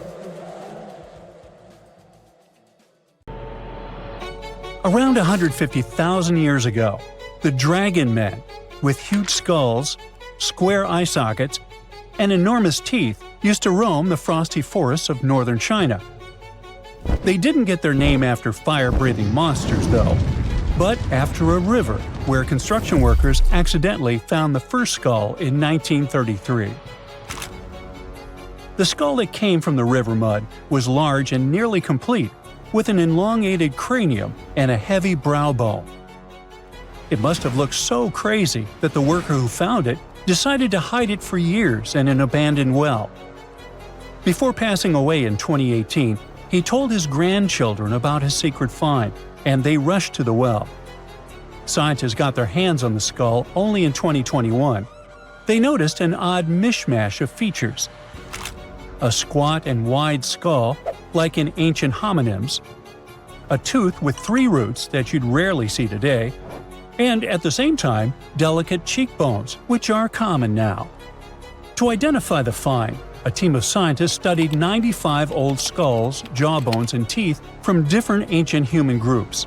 They carefully examined over 600 details on these fossils to understand how these ancient humans were related. Then, they used a super powerful computer to create billions of family trees showing how these groups evolved over time. The goal was to find the simplest path of evolution, which most scientists think is the most likely way things happen. After all the calculations, the tree showed that the Dragon Man skull belonged to a new branch of ancient humans, and it turned out to be very closely related to modern human mammals. Researchers found out that the skull belonged to a man who lived at least 146,000 years ago in East Asia. Back then, modern humans, or Homo sapiens, lived alongside other human-like relatives, like the Neanderthals and Denisovans. The discovery of the Dragon Man, or Homo longi, as they also call him, could rewrite the story of human evolution. It might be closer to modern humans than even the Neanderthals. We just had no idea what his face looked like until now.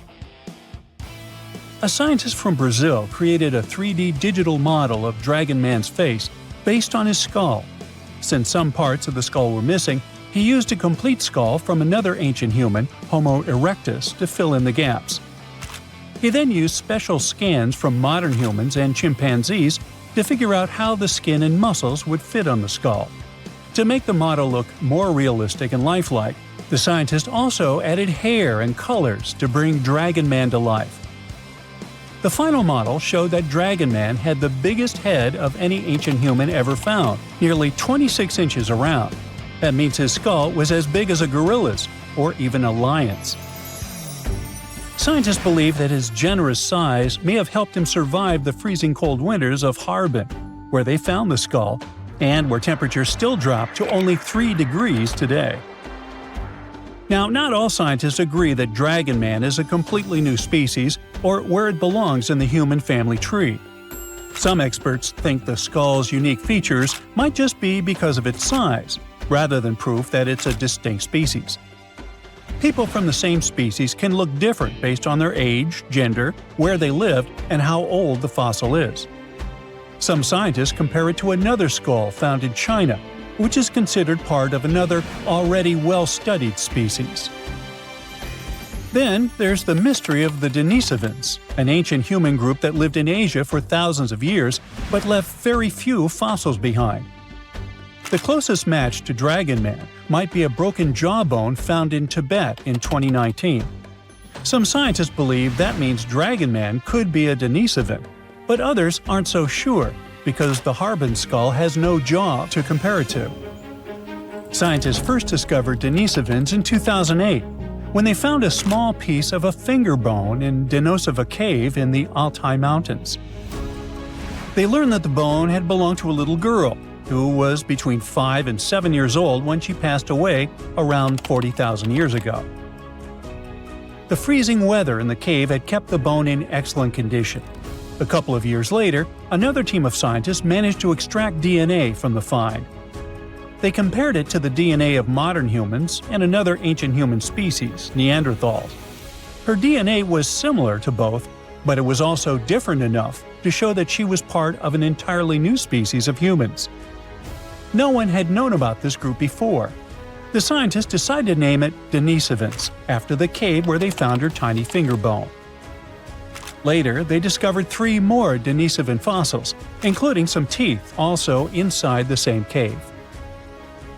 Researchers still aren't sure where the Denisovans came from, but one idea is that they were related to Homo erectus.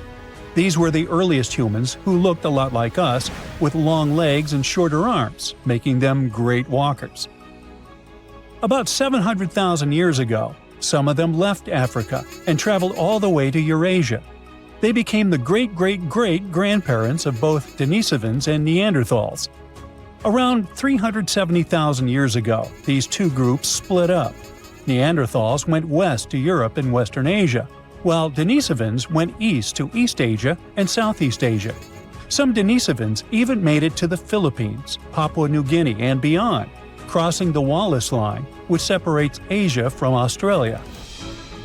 More recently, scientists studied the DNA of many people from Southeast Asia and found that Denisovans might not have been just one group of ancient humans, but 3 distinct kinds. One of these groups was as different from other Denisovans as Neanderthals were.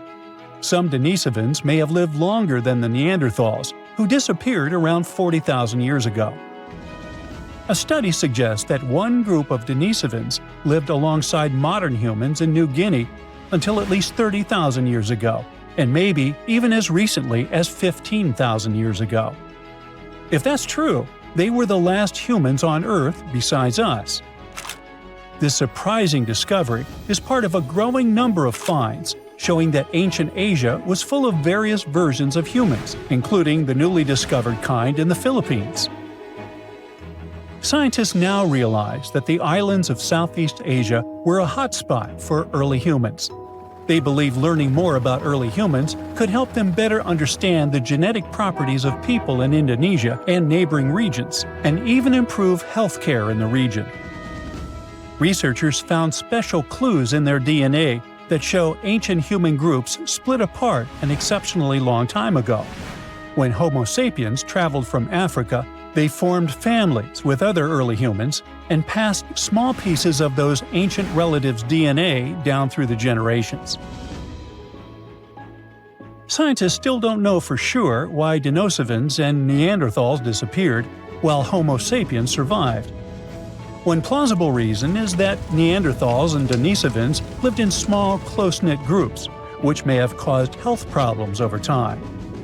Our ancient ancestors lived in big groups with more genetic variety, which helped them stay healthier and adapt to changes.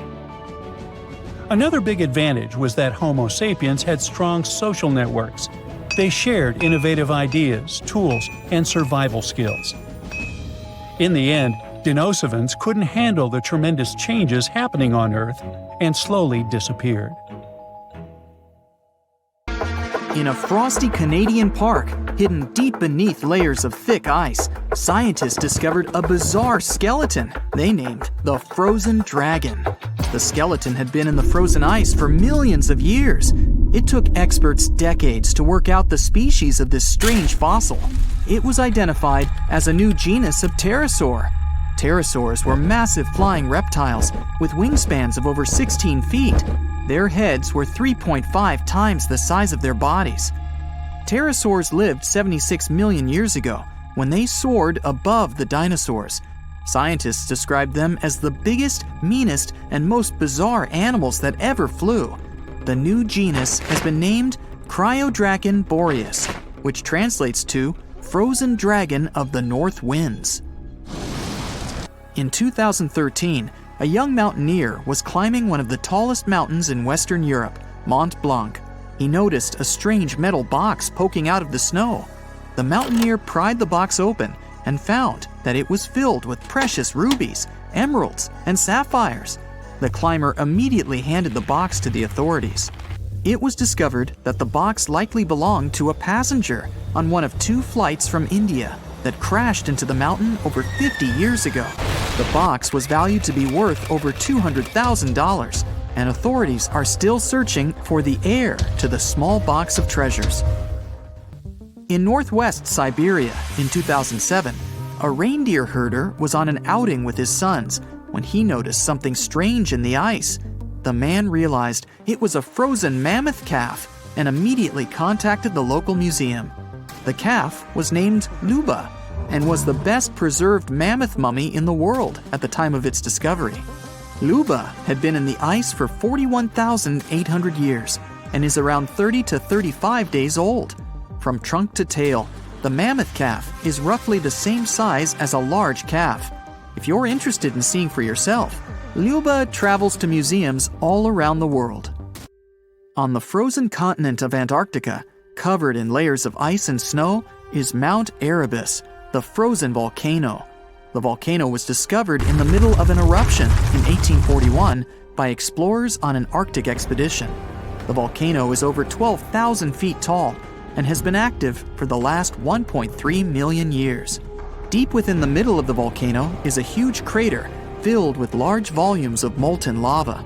The volcano has occasional explosions, which means it's classified as being in continuing eruption. However, these eruptions are nothing to worry about because they're generally rather small. Back in 1991, Two hikers were traveling across the Italian Alps when they stumbled across a body that they presumed to belong to a recently lost hiker. The duo trudged back down the mountain to report their unfortunate findings.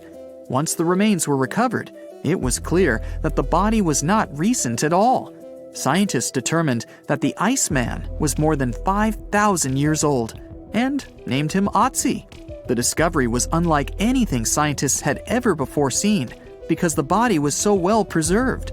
For years, Otzi was studied by scientists who discovered that our ancestors have a lot more in common with us than we ever knew before.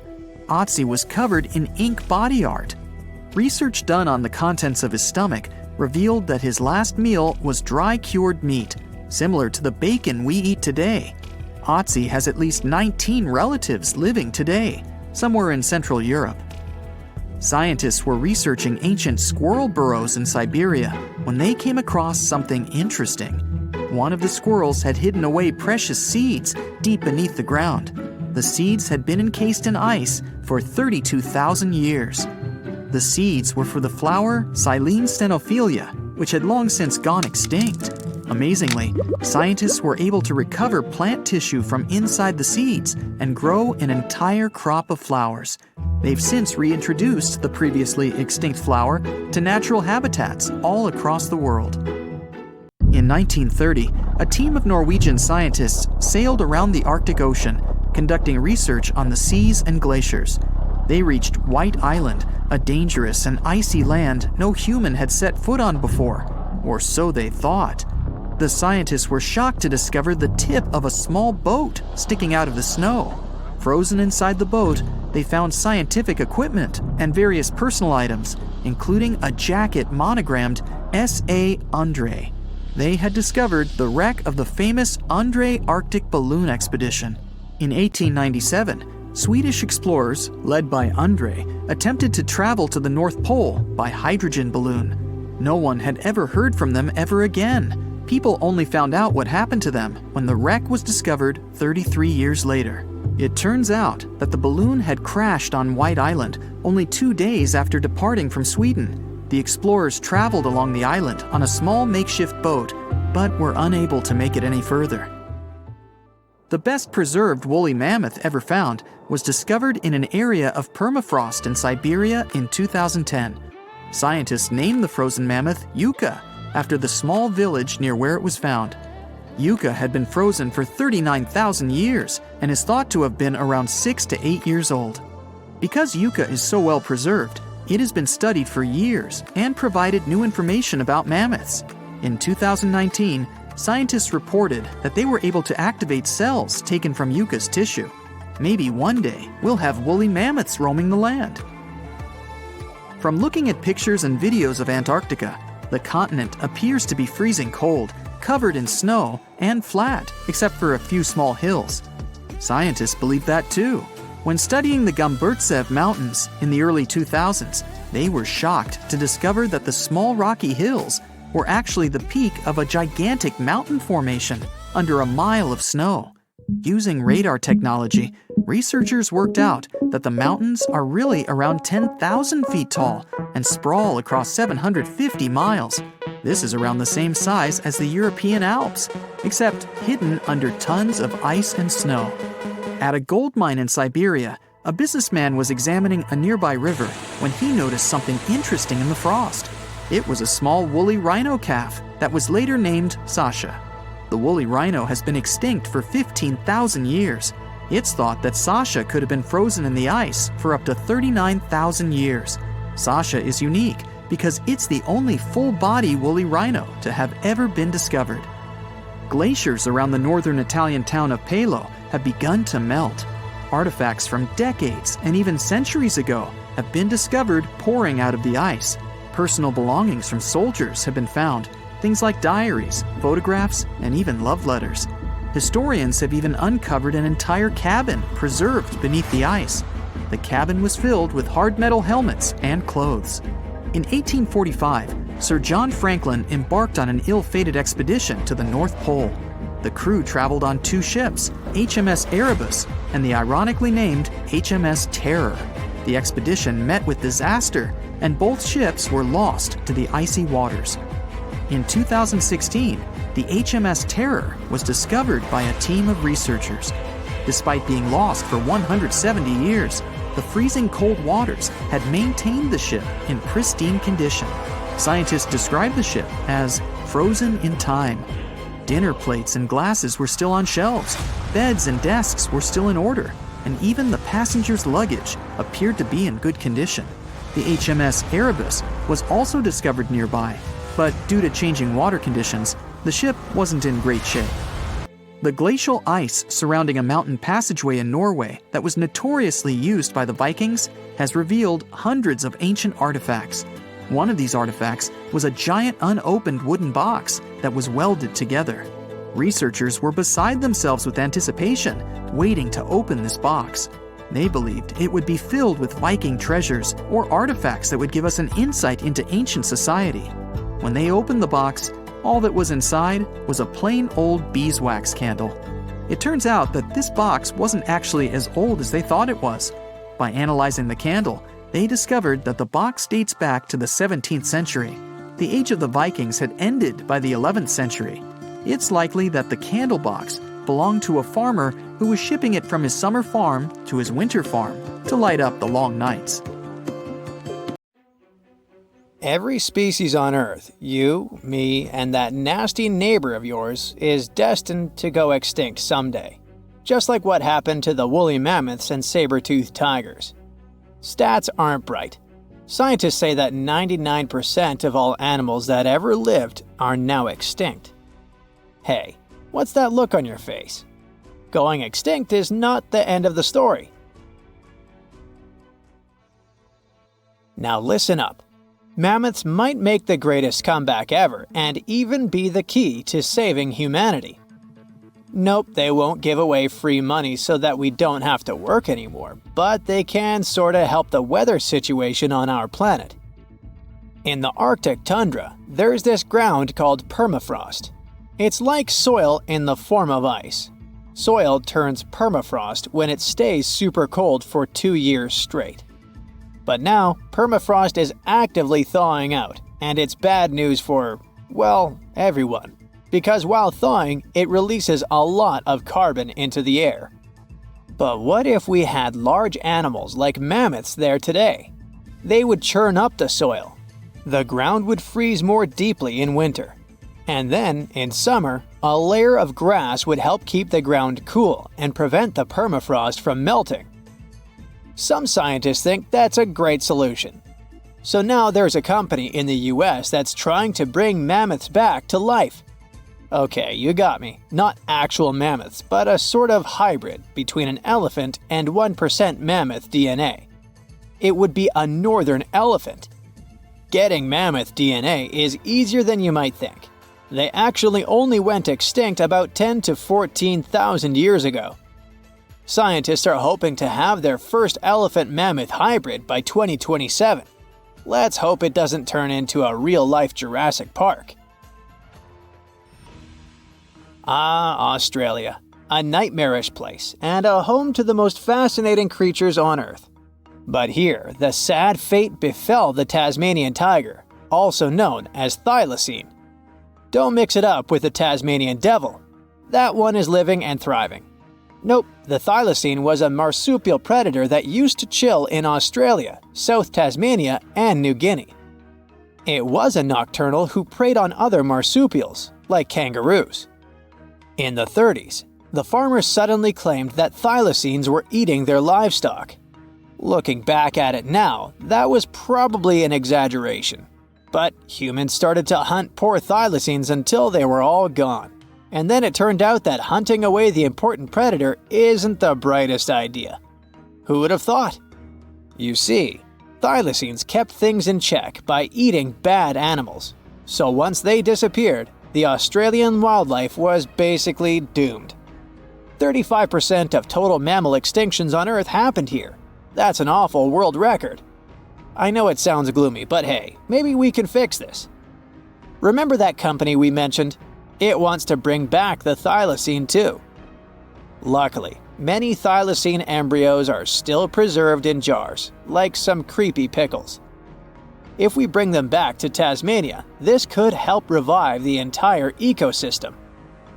Would you be happy to see them back in the wild? Me too. And I would also be happy to see you hitting those like and subscribe buttons so you can keep up with amazing facts all year round. We also have some huge dreams about tiny creatures. Take a trip to Mount Hotham Ski Resort in Victoria, Australia, and here you can find the mountain pygmy possum, a tiny bundle of cuteness. These guys are super rare. We even thought that they were extinct. All we had was their fossils. But then, some skiers spotted a possum in a log pile at the ski lodge in 1966. Imagine suddenly making a great discovery while chilling on vacation. These little possums can spend 7 months of the year sleeping under the snow. They wake up occasionally to eat some stored food, and then they wake up in the spring to eat even more, find a mate, and go back to sleep again. What a relatable fella. Since they've made it into this video, you can guess they're pretty endangered. There are less than 2,000 left in the wild, all because their current homes don't fit them that well. But hooray, we can help them too. You see, their ancestors lived in lowland forests about 20 million years ago. So maybe mountain possums could live better if we moved them there? Of course, we can't just take them to the woods and expect them to survive. Instead, scientists want to slowly release possums into the forest and check up on how they get on with it. Let's hope these cute creatures will adapt to woodland life. The southern gastric brooding frog, also called the platypus frog, was quite a unique creature. It was discovered in 1972 in Queensland, Australia. Back then, this fella shocked the scientists with its super weird birthing practices. Check this out. The mother frog swallows her eggs, turning her stomach into the womb. Then she doesn't eat at all for 6 weeks straight. I could never. Meanwhile, the tadpoles hatch in her stomach, start to grow, and eventually get so big that the mom literally has to breathe through her skin. And then she literally spews out her offspring left and right. Bleh. But this insane process is a great evolutionary achievement, which is why it drew everyone's attention. But the wonder didn't last long. By the mid-80s, all known species of these frogs vanished from their natural habitats. Why? We have no idea. There are many theories, but almost no evidence to back them up. In any case, over the years, these guys officially became extinct. But it all changed in 2013. Scientists started a groundbreaking project named the Lazarus Project. Now they want to resurrect these frogs to learn cool cloning techniques from them. Are you guys ready to copy their genetic preservation method? Yeah, me neither. But let's dive deeper. Literally go in the water. Meet the coelacanth. This creature lived in the oceans back when the dinosaurs roamed our planet, and didn't even notice the asteroids. These guys are the Methuselahs of the sea. They can live up to 100 years, and they don't even start thinking about leaving offspring until they're around 55. At least they've got plenty of time to live for themselves. We actually thought this creature had gone extinct about 65 million years ago. But then, the first Latimeria specimen was discovered off the coast of South Africa in 1938. Now they're known as living fossils. And these fish are enormous.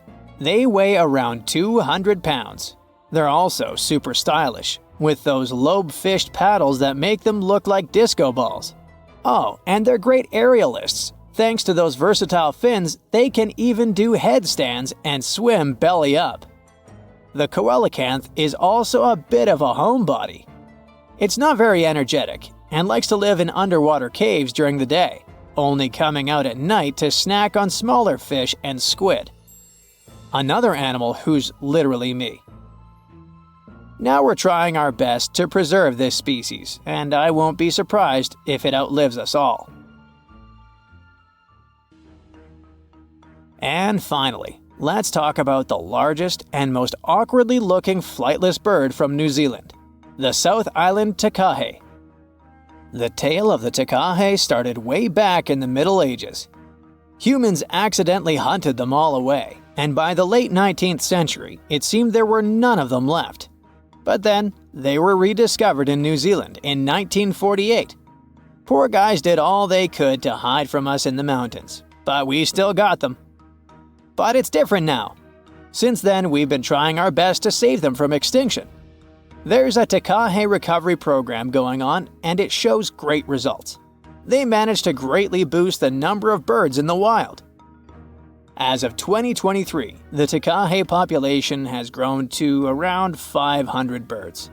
They're now considered nationally vulnerable, not nationally critical. It's a little progress, but progress nonetheless. Let's keep it up.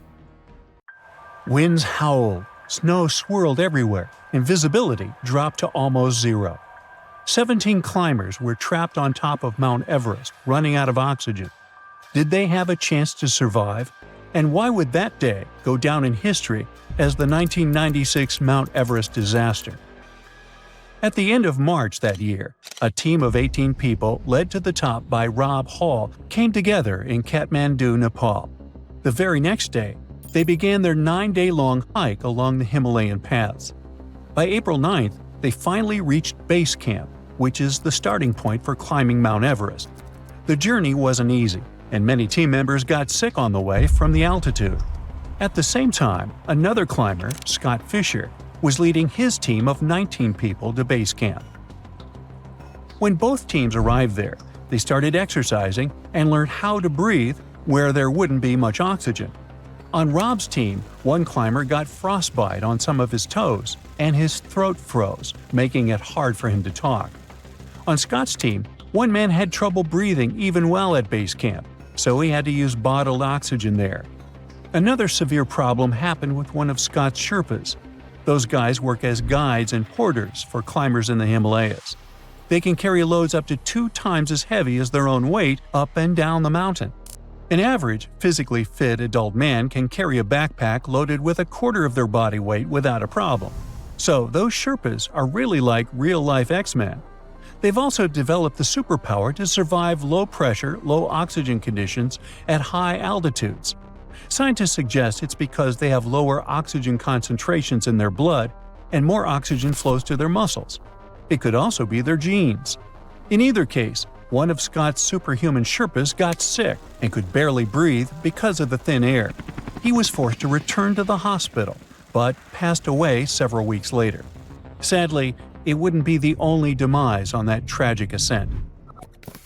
The teams pressed on and departed base camp on May 6th and reached Camp 2 on the same day. 3 days later, they made their way to Camp 4, the final camp before the summit. The plan was to climb to the summit and return to Camp 4 within 18 hours. Staying too long at such high altitudes, especially without extra oxygen, could be very dangerous. Meanwhile, one climber from another expedition that was also on its way to the top stepped out of his tent without properly attaching the sharp spikes on his boots.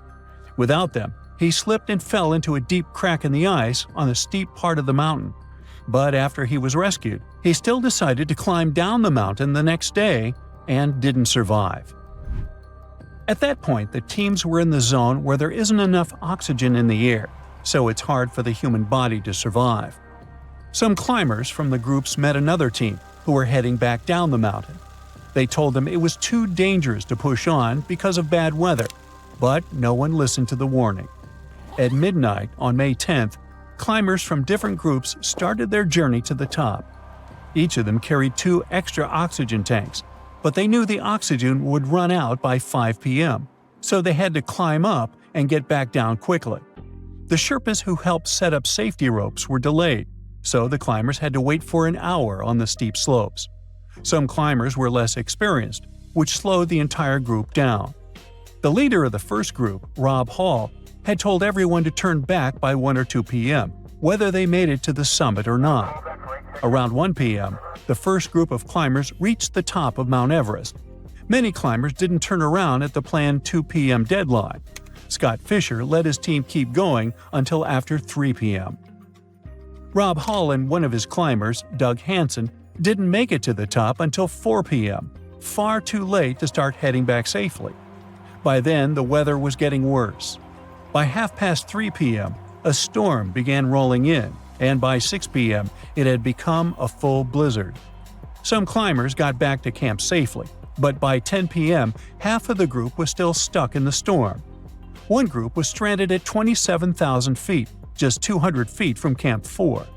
The blizzard made it impossible to see, so they decided to huddle together and wait for the storm to pass.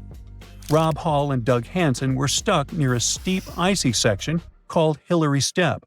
Hansen collapsed, and Hall stayed with him. Hansen's body was never found. Later, Sherpas found the bodies of other climbers at different altitudes on the mountain. The disaster took 8 lives in total and injured others. It was the highest number of fatalities within 24 hours on Mount Everest. 5 years after that, the mighty Everest did everything to stop Marco Sevridi from being the first person to snowboard all the way down its summit. The route he chose for the descent didn't have enough snow, so the French mountaineer and snowboarder had to choose another one. After just 660 feet of the journey, a fastening strap on his snowboard broke because of the cold. A Sherpa helped him to repair it, and he finished the descent to 21,000 feet in 2 hours. The next year, Marco came back to repeat his success on a different slope of Everest. It was August, so it was kinda late in the season, but it didn't stop him. Marco reached the summit with 3 Sherpas on the 8th of September. He was really tired by then, and the weather was changing, so his guides told him not to go. But he didn't listen. The Sherpas lost sight of him several times. About 4,300 feet below Camp 3, the Sherpas saw a distant figure of a man who stood up and then disappeared down the mountain. No one ever found either Sevridi or snowboard tracks leading to his last refuge. But we might still hear about Marco, as it sometimes takes about 100 years to find traces of someone who was lost on Everest. On June 8, 1924, Andrew Sandy Irvine and George Mallory set out to do something no one had ever done before: reach the top of Mount Everest. But something went wrong, and the 2 men vanished in the icy heights. No one knew if they had made it to the summit before disappearing. If they had succeeded, they would have beaten the first descent record that was set only 29 years later. In 1999, climbers found Mallory's body on the mountain. But then, for some reason, the body mysteriously disappeared. Climbers couldn't locate it with drones or cameras, even though they had the exact coordinates of the spot. It looks like someone moved it, but no one knows why. Then one day in September 2024, a team working on a National Geographic documentary spotted something unusual: a boot sticking out of the ice on a glacier far below the steep north face of Everest. The leather looked old and cracked, and the steel hobnails on the sole were from a time long ago.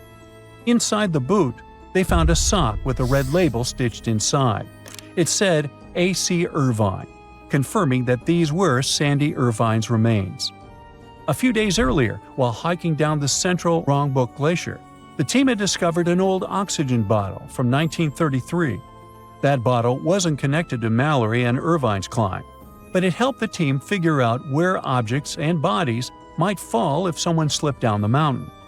Irvine had carried a small Kodak camera during the climb, and many believe the photos inside it might hold the answer to the biggest question: had they reached the summit before they passed away?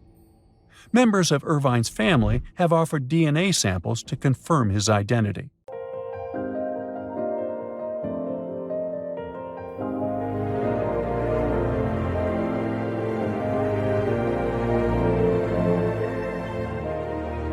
Welcome to Nome, a small town located in the south of Seward Peninsula on the west coast of Alaska. If you live here, I'll bet you say there's no place like Nome. Well, maybe not. It's cold and snowy here, and no roads connect this town with other settlements. And with the onset of night, locals have disappeared here without a trace. Perhaps that's why only 3,500 people live here. Well, let's investigate this case. People disappear in cities for assorted reasons, but it was Nome who attracted the attention of the public. From 1960 to 2004, some 24 people went missing there. That number is statistically too big for such a small population. People just didn't come home in the morning, and no one knew what had happened to them. All the locals in small towns like Nome know each other. There are almost no strangers here, as it's difficult to get to Nome. There are no roads and no ferry crossing. All roads from Nome break off and lead to beautiful natural landscapes unspoiled by human mammals. You can get there and back by plane. And this is not some passenger jet, but a small biplane. Another way to get there is by snowmobile. By the way, Nome is the ultimate point of the famous dog sled race, the Iditarod. Also, you can pay locals from neighboring villages and towns to bring you to Nome by motorboat. But despite this, the town has become quite famous.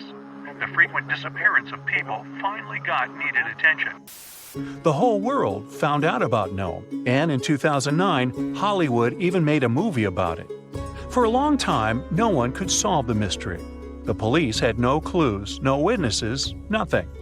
There are long, cold nights here in winter, and the air becomes so cold that a glass of water freezes in minutes. Snow can fall constantly. Therefore, if someone leaves the town at night, snow will sweep all traces away by the morning. Of course, people began to come up with their own theories. The most popular one was about someone who took people away by force. The police didn't find any evidence that some person could do it. So, if it's not a human, it could be some beast. And again, police found no evidence to support this version. After that, people started thinking that creatures from other planets caused these disappearances. Many locals were sure that the town was a popular destination for extraterrestrial spaceships. The plot of the Hollywood movie The Fourth Kind was based on this version. More time passed. Finally, the police and the FBI launched a large-scale investigation, and they uncovered the truth. They realized that the stories about missing people were exaggerated. The popularity of Nome and the constant talk about fantastic things made people believe in the reality of these versions. Now, let's assume that some of the appearances were made up. But still, many people are gone. What about them? The answer is bars and harsh weather. Entertainment venues are open at night. Some locals have fun, leave the bar, and go home. At this moment, a heavy snowstorm begins. Visibility drops to zero, and the strong wind knocks you down. This way, a person might simply get lost. And that's it. The truth turned out stranger than most versions.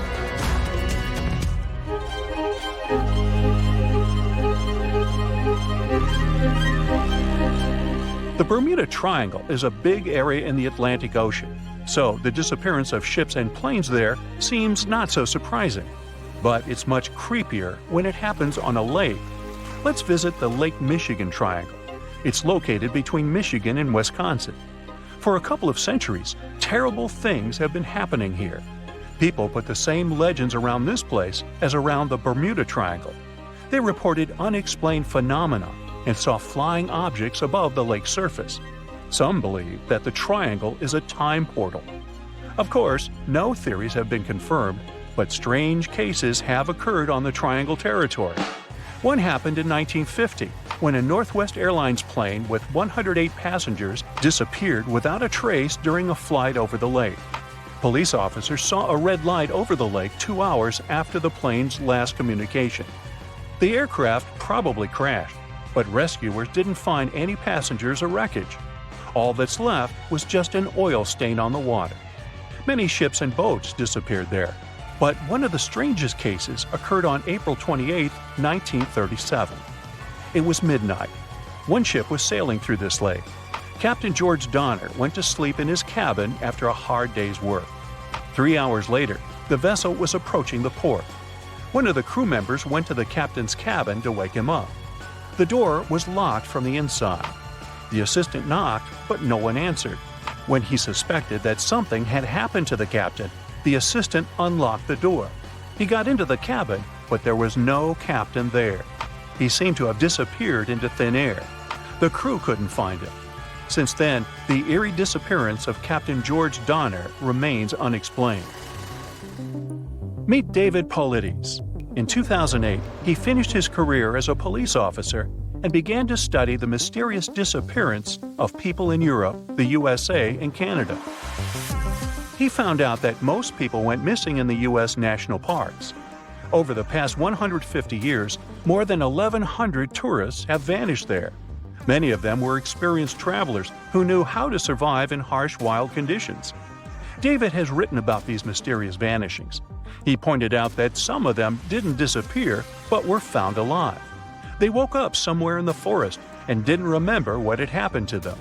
The creepy detail of all these cases is that most missing persons were young.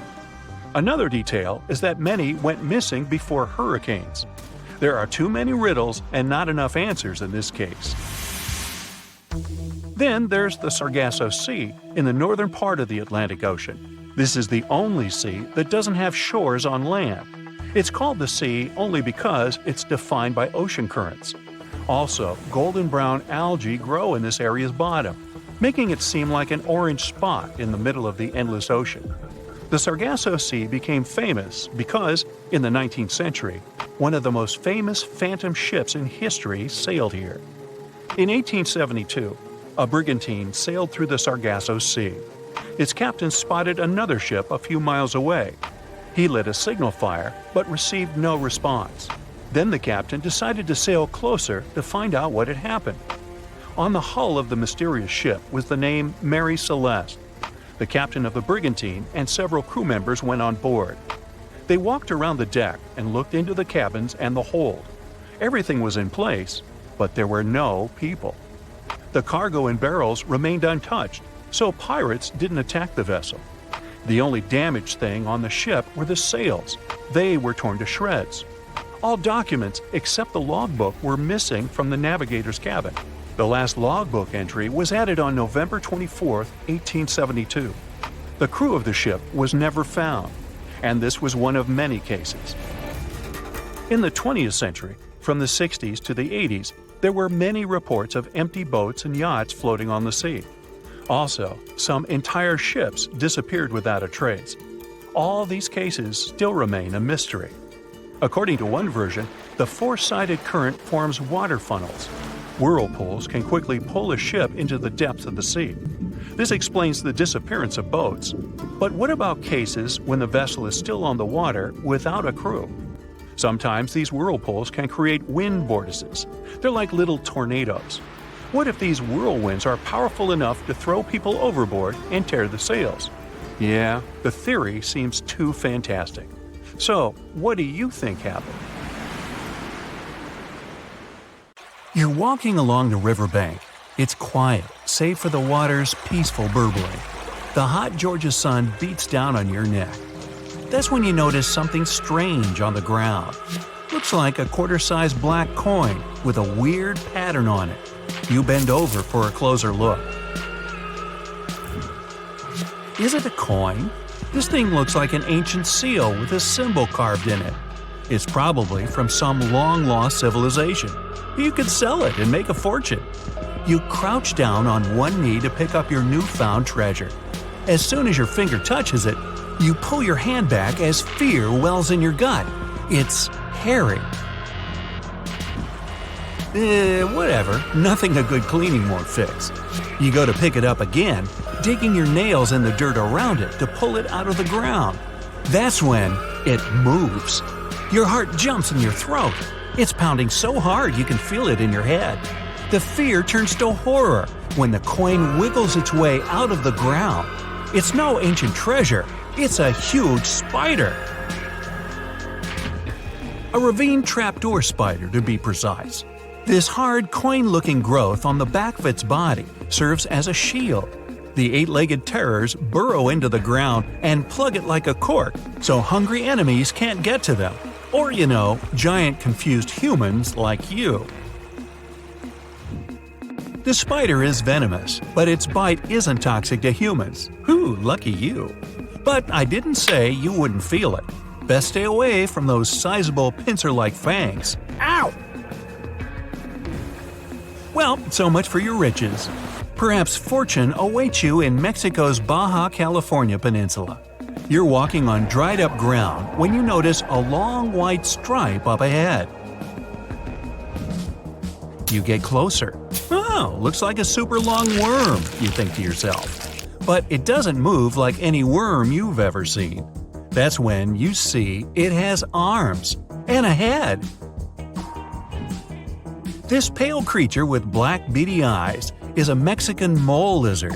It lives in the ground where all its dinner of insects and termites hang out. It rarely comes out, so you're pretty lucky to have seen this bizarre reptile. Now you're in a rainforest in northeastern Australia. Ahead, half hidden among the trees, you notice something large and round. This mysterious figure lying on the ground is covered in black hair. At first, you think it's a bear curled up sleeping, but that wouldn't make any sense. There are no bears down under.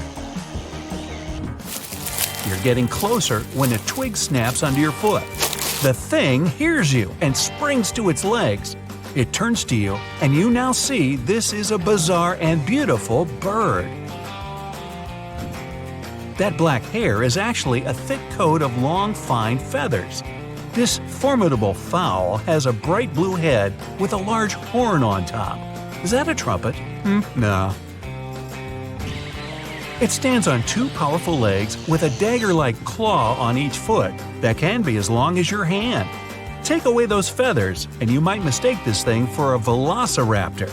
But it's actually a cassowary, the most dangerous bird in the world. It could jump straight over your head if it wanted to, definitely high enough to kick you in the chest. And its blows are strong enough to break bone, not to mention that claw that can cut through anything like butter. This bird was made to hunt and avoid being hunted. Don't even consider running away, not unless you too can sprint over 30 miles per hour. Diving into that lake over there won't save you either. This bird is an excellent swimmer. Best just to back away slowly and hope it doesn't come after you. Another creature that proves it's best to keep your hands to yourself is the panda ant. The naming is obvious. It's black and white and furry like the beloved bamboo-chewing bear. This furry little bugger lives in the forests of Chile. But don't go to pet this fluffy little ant.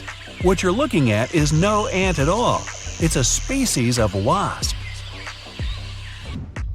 That black and white coloring serves one purpose: to warn others of this insect's powerful sting. And if that doesn't make you back away, the wasp will let out a squeaking sound. It sounds cute to us humans, but it means a painful sting is around the corner.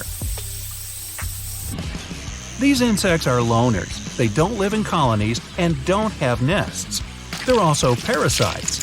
A female panda ant lays eggs next to the larvae of another insect. Then the hatched babies use these larvae as food. Ew. Surely you've seen bugs that look like leaves and twigs. But what about a creature that looks like a beautiful orchid? You can find this fragrant flower in the forest or a green field among other plants. But make sure that's a flower you're leaning in toward to smell. If it's not, you risk being bitten by a praying mantis. The orchid mantis is nearly impossible to distinguish among the flowers. It has pink-white coloring with legs and claws that look identical to little petals. It uses its resemblance to the plant to hide from predators and hunt insects that love these flowers. A butterfly or a bee flies up to the flower when one of the petals starts moving. The unsuspecting meal might take it as simply the wind, but then the petal turns into a sharp claw that suddenly grabs the insect. Oh my, dinner is served. Now imagine you're in the jungles of Costa Rica. You notice a brown snake sitting on a tree branch in front of your face. The snake looks like it's about to strike. Wow, you want to run away as far as possible. But notice that this snake is unusually short, and it doesn't lash out at you. You wait, but the snake keeps staring at you. It doesn't even hiss. Lucky for you, it'll never bite because it's not a snake, but a caterpillar. The hawk moth caterpillar can change the shape of its body to look like a menacing serpent. This easily scares away any hungry foes. The coloring and pattern on the skin imitates a snake's scales and eyes. This insect also knows how to move like a reptile. A master of disguise, this one. Let's get out of the hot jungle and head to Central Europe. You're in the middle of a sunny green meadow. Colorful flowers bloom around. Birds sing and bees buzz by. Among the bees, some are not what they seem. You'd hardly be able to distinguish the imposters. But if you look really closely, you'll see the golden bee fly moving through the air. It looks like a bumblebee, but it's the buzzer's biggest enemy. The golden bee fly sneaks into bee nests and lays eggs there. Its larvae hatch and feed on the bees and flower nectar. The yellow and black coloring allows the intruder to go undetected the whole time. The camouflage also keeps enemies away. Nothing would touch this fly if it thinks it'll get a bumblebee sting. The next spot on your journey is the rainforest in southern Thailand. Now, be extra careful and watch your step. Not because the next animal is poisonous or bites, but because you might actually step on it. The leaves from the trees have fallen and turned a gray-brown hue. Among these leaves, it's tough to distinguish the Malaysian horned leaf frog. Its body shape, coloring, and especially those pointy growths coming out above its eyes, all allow this amphibian to hide perfectly among the fallen foliage. This frog can sit for hours in one place, waiting for its next meal to come close enough to… Now you're in a garden. You see a beautiful bright flower and a small bird hovering near it. The bird flaps its wings so quickly you can hardly see them. And that long needle-like beak makes you immediately assume you're looking at a hummingbird. But as soon as you get closer, you realize this is not a bird, but an insect. Fortunately, the hummingbird hawk moth isn't venomous and doesn't sting. It's just a lovely little creature that decorates the garden with its presence. Many people even grow plants rich in nectar to attract these moths. Hey, that's an idea. The legend goes that a dwarf named Fafnir was famous for his strength and courage. Because of his qualities, he was tasked with protecting their kingdom. Dwarves were known to gather a lot of wealth, so a bit of added security was a must. I mean, they lived in a house made from gold and precious gems. But Fafnir also had another special talent. He was able to shapeshift.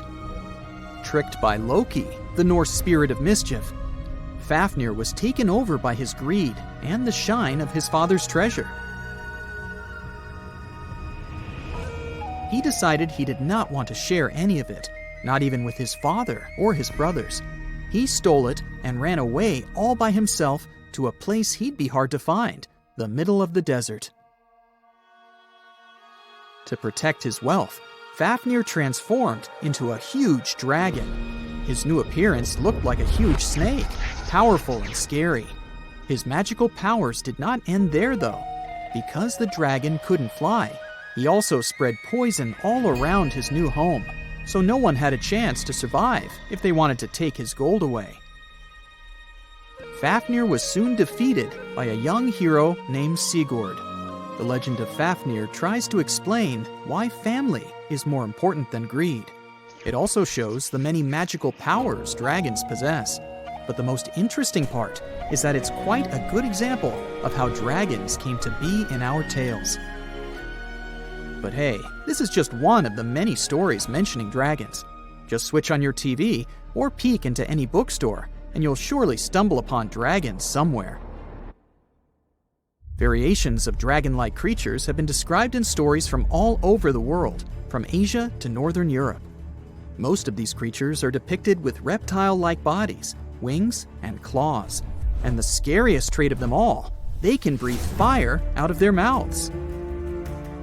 The name of these creatures comes from the Latin word draconum, which translates to huge serpent. But let's take a trip down memory lane to see how it all started. An Asian historian, for example, discovered some fossils back in the 4th century BCE and decided that he'd stumbled upon dragons. It's easy to understand why he got so confused if you look at a fossilized stegosaurus. It was 30 feet long, 14 feet tall, and covered in armored plates and spikes. The Nile crocodile might have gotten mistaken for a dragon too. It still exists today and lives in sub-Saharan Africa, but it may have been more popular in ancient times. When reaching maturity, Nile crocodiles can grow up to 18 feet long. But that's not all. It can even walk with its body off the ground, and some were even pictured standing on their 2 back legs. Goannas are dragon-like lizards that live in Australia. Large as they are, they also have razor-sharp teeth and claws, and are also known to even produce venom. It's easy to see why goannas may be the source for the Australian version of dragons. When humans first discovered whale bones back in the day, we had no idea these animals lived in the sea. Given their size, we surely must have thought they were dangerous. And because we rarely see whales, if we don't go underwater of course, they were poorly understood and easily mistaken for dragons too. Probably the most interesting source of dragon mythology is actually the human brain. In a book called An Instinct for Dragons, there was a theory which claimed that dragons existed in almost all ancient cultures because we had evolved to fear large predators to survive. We aren't the only mammals to do this. Monkeys have an innate fear of snakes and large cats too, for example. When you combine these natural traits with folklore, you get a lot of dragon stories everywhere, adapted to each region. Reptilian beasts with magical powers date back as far as the origins of human civilization itself. I'm talking about ancient Mesopotamia. Humans back then used to believe in all sorts of creatures, but their head spirit was Marduk, the patron of the city of Babylon. If you look at the artwork from back then, Marduk was depicted with a snake-like dragon at his side. It could be either nice or vengeful, depending on what mood it was in. If you want to sign up to become a dragon, the first thing they'll ask you at the interview will be if you can breathe fire, of course. So scientists have tried to look into some ways that could make it real for dragons to breathe out fire without damaging their throats. To do that, they examined the bombardier beetle. This eccentric insect can pack up some really hot substances in its belly. Once the creature gets bothered by something, it shoots out a fiery load of chemicals. In all fairness, it's not really fire, but it does burn, so it's close enough. Going back to dragons, they'd need to have similar glands in their throats to produce the same effect. But where do dragons come from? They didn't just appear out of nowhere, regardless of the source you consult. Some tales, like that of Fafnir, say that even humans can turn into dragons. But the most popular theory is that dragons start out as eggs. Some sources even draft a series of stages a dragon has to go through during its life. Everything starts with hatching. Dragons are said to eat their way out of those shells and break the sides of the egg. Then there's the wormling stage, which is what dragon specialists, or dragonologists if you like, call a newly hatched dragon. It's still small and weak, but don't worry, it can take care of itself pretty well. The rest of a dragon's life stages are pretty self-explanatory. There are grown-up dragons, then ancient ones. A dragon's life ends when it reaches the twilight stage. Some sources claim dragons never stopped growing. Others even say they never reach the end of their lives.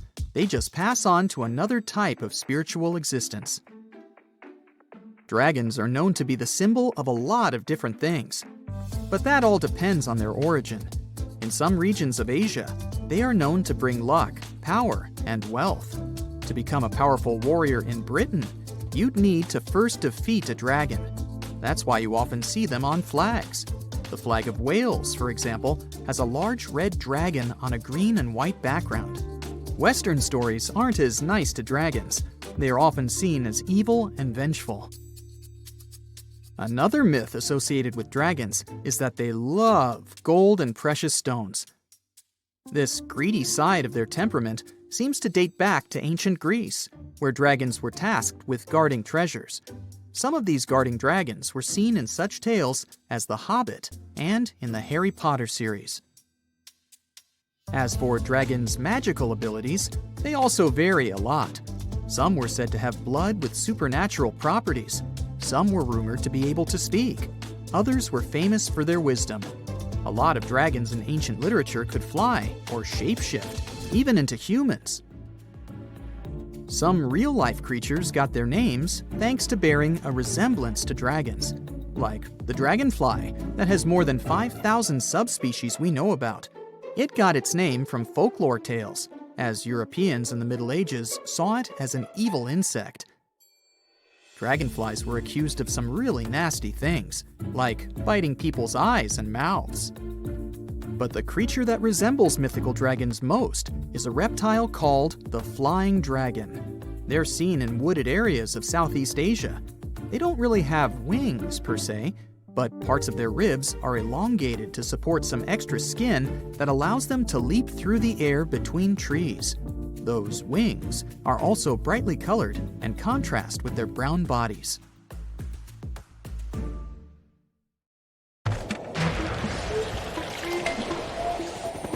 There's not much to do in Antarctica except scientific work.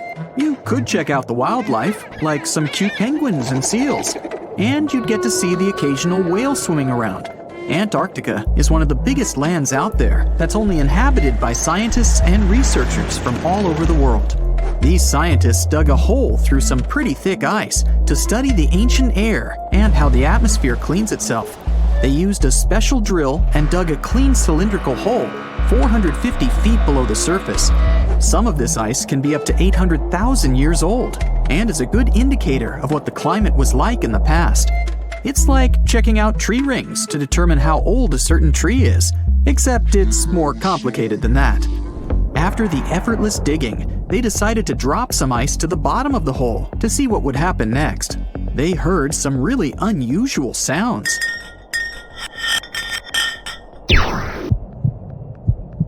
It felt like being on a spaceship traveling through a bunch of obstacles with many rocks smashing into each other. The pitches changed over the quick descent of the block of ice, ranging from high pitch and ending with a low heartbeat-like sound. The scientists were puzzled when they first heard this and dropped some more ice, only to find out that the same type of sounds were being produced, just in different variations. They couldn't tell what was down there, and, more importantly, why these kinds of sounds were produced.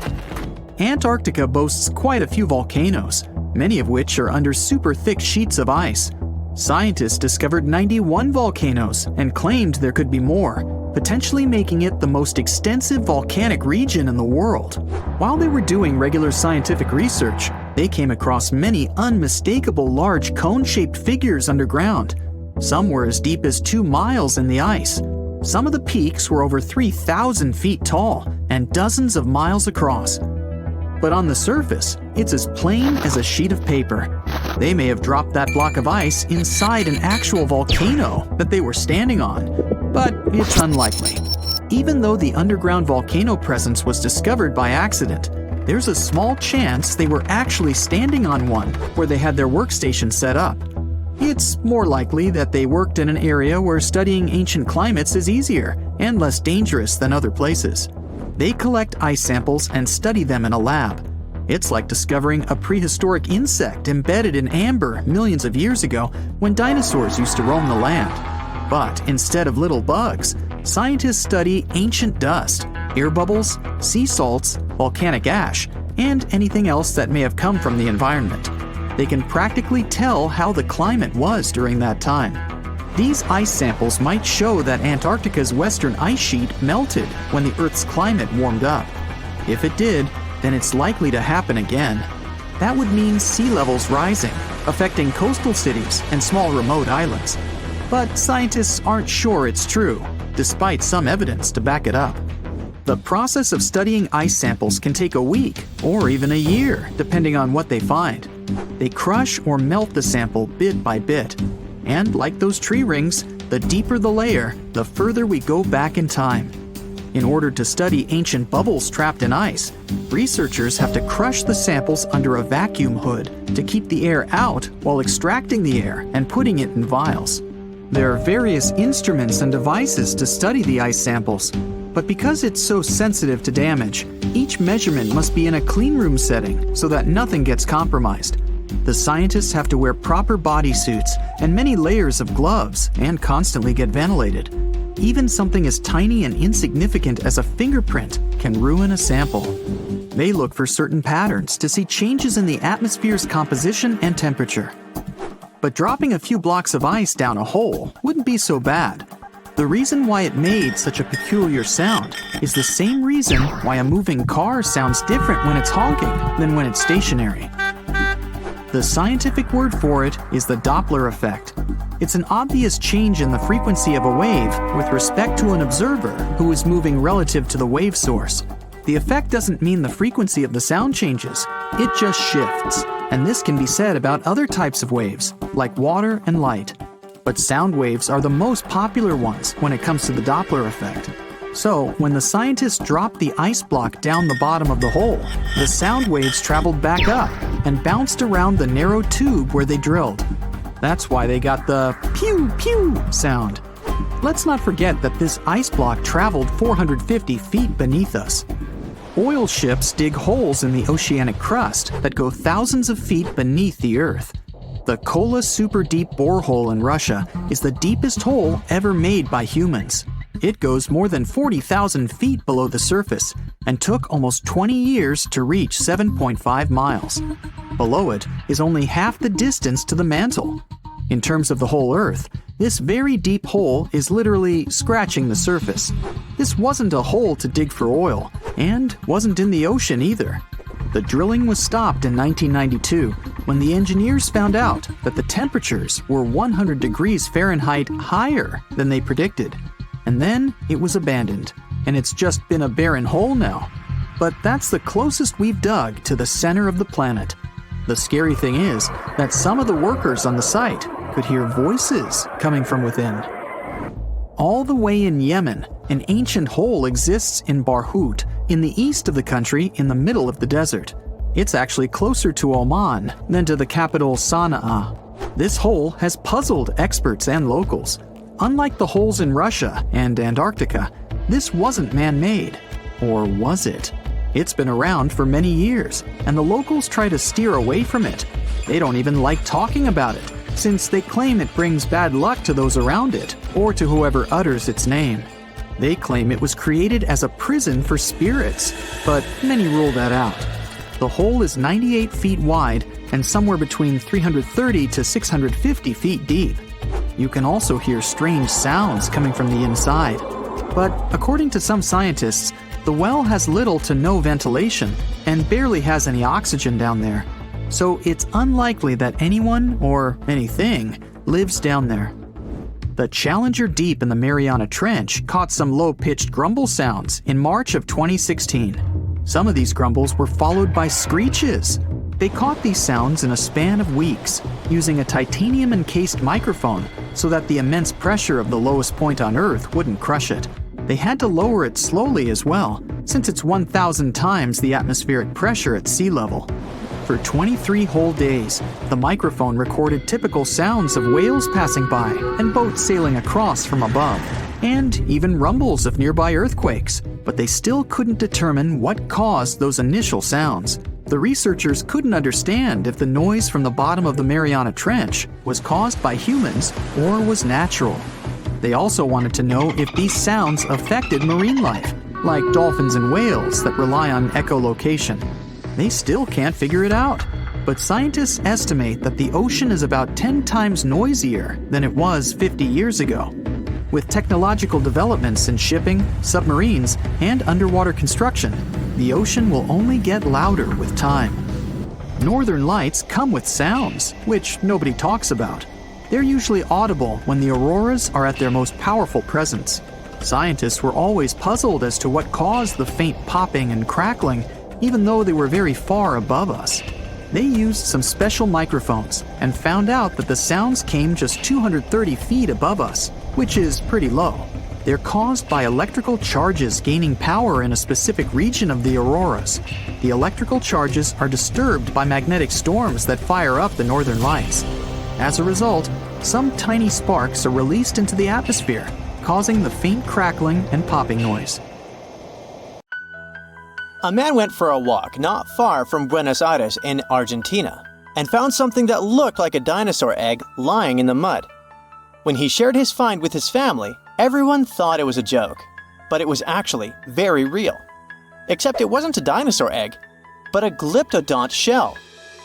These guys went extinct thousands of years ago. Some of them grew up to be the size of a small car. The Paleo-Indians, who were the ancestors of Native Americans, must have had a fun time living alongside those beasts. People keep finding similar black scaly shells, which are fossils of glyptodonts in the Americas. These creatures thrived in South America for tens of millions of years and also spread up north. They had thick armor, called a carapace, and tough, grooved teeth for eating grass. They weren't always giant, but it looks like a colder climate before the Ice Age, with open woodlands and plenty of grass, helped them evolve. It's pretty hard to hide when you're huge, so they may have developed their fused armor to protect themselves. One of the most famous types had a long tail with spikes that it used to fight other glyptodonts for territory or mates. Although they look similar, the ancient glyptodonts were really different from today's armadillos.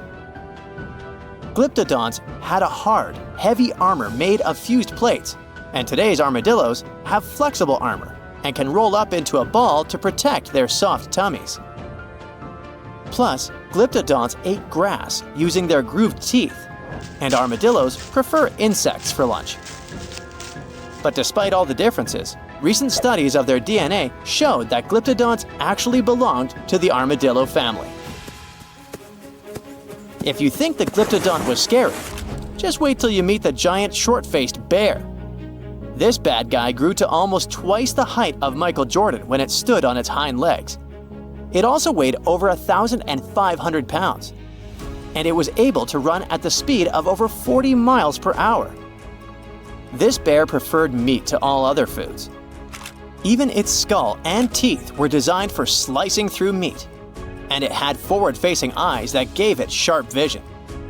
Its strong jaws and large muscles helped it crush bones to get to the nutritious marrow inside. The giant short-faced bear lived in places like Minnesota and west of the Mississippi River, all the way up to Alaska. It went after or scavenged big animals like bison, musk oxen, deer, and even ground sloths. But it eventually went extinct because its prey didn't survive the Ice Age. Today, the only living relative of the short-faced bears is the spectacled bear from South America. This guy is much smaller, about the size of a black bear, and it eats both plants and meat. Game of Thrones fans, the next one is for you. The orphaned wolf cubs adopted by the Stark family in the epic series were inspired by dire wolves. Their name translates from Latin as terrible wolf. These great uncles of modern dogs were almost 5 feet from head to tail and weighed around 150 to 200 pounds. The oldest record of the dire wolf is from 250,000 years ago. They adapted well to different conditions and lived pretty much all over North America, from as far north as Alaska to down into southern Mexico. They went extinct around 10,000 years ago, soon after the last Ice Age. They most likely just lost their source of food. The closest we have to dire wolves now is the gray wolf, but don't get too upset. Scientists think they could be able to bring the dire wolf back to life. They can combine intact straps of their DNA, recovered from the museum specimens and the genome of modern dogs. One animal you definitely wouldn't want to be on the de-extinction program is the saber-toothed cat. This bad guy lived in prehistoric North America and parts of South America. And nope, it's not related to modern tigers or other cats. It just went extinct. It had the title of the most fearsome Ice Age predator for a long time, until scientists found out at least one species of it was more like a kitty cat. Smilodon, by the way, Diego from Ice Age was one of those, could only chomp down with 1/3 of the force of modern lions, but it could open its mouth at a 120 degrees angle, and it could wrestle even large prey to the ground with its powerful body, with disproportionately thick front legs and strong neck. The kitty was probably just too afraid to use its long and narrow teeth that could break easily. And one more detail. It had to have lips that could stretch well for the jaws to open wide, so it most likely drooled like a St. Bernard. Well, at least their teeth grew twice as fast as those of modern lions, and fully formed by the age of 3. The giant beavers, called castoroids, must have grown at the same rate, or so to get as big as a couch. They were about 8 feet long and weighed 200 pounds, which is as heavy as a large refrigerator. They had huge 6-inch long front teeth for gnawing, a narrow tail, and long, shaggy fur. This giant creature lived alongside mammoths and saber-toothed tigers in the woodlands of North America. Like today's beavers, the giant beaver probably spent a lot of time in the water since it was too heavy to move quickly on land. Unfortunately, we don't know for sure if giant beavers built equally giant dams. Even if they did, none of those structures survived over time. Some people think a giant beaver built a 4-foot-tall dam in Ohio, but it's just a guess. Eventually, the giant beaver disappeared, just like other big animals from the last ice age. Early human settlers in North America may have sped up its extinction, as they probably liked its thick fur and meat.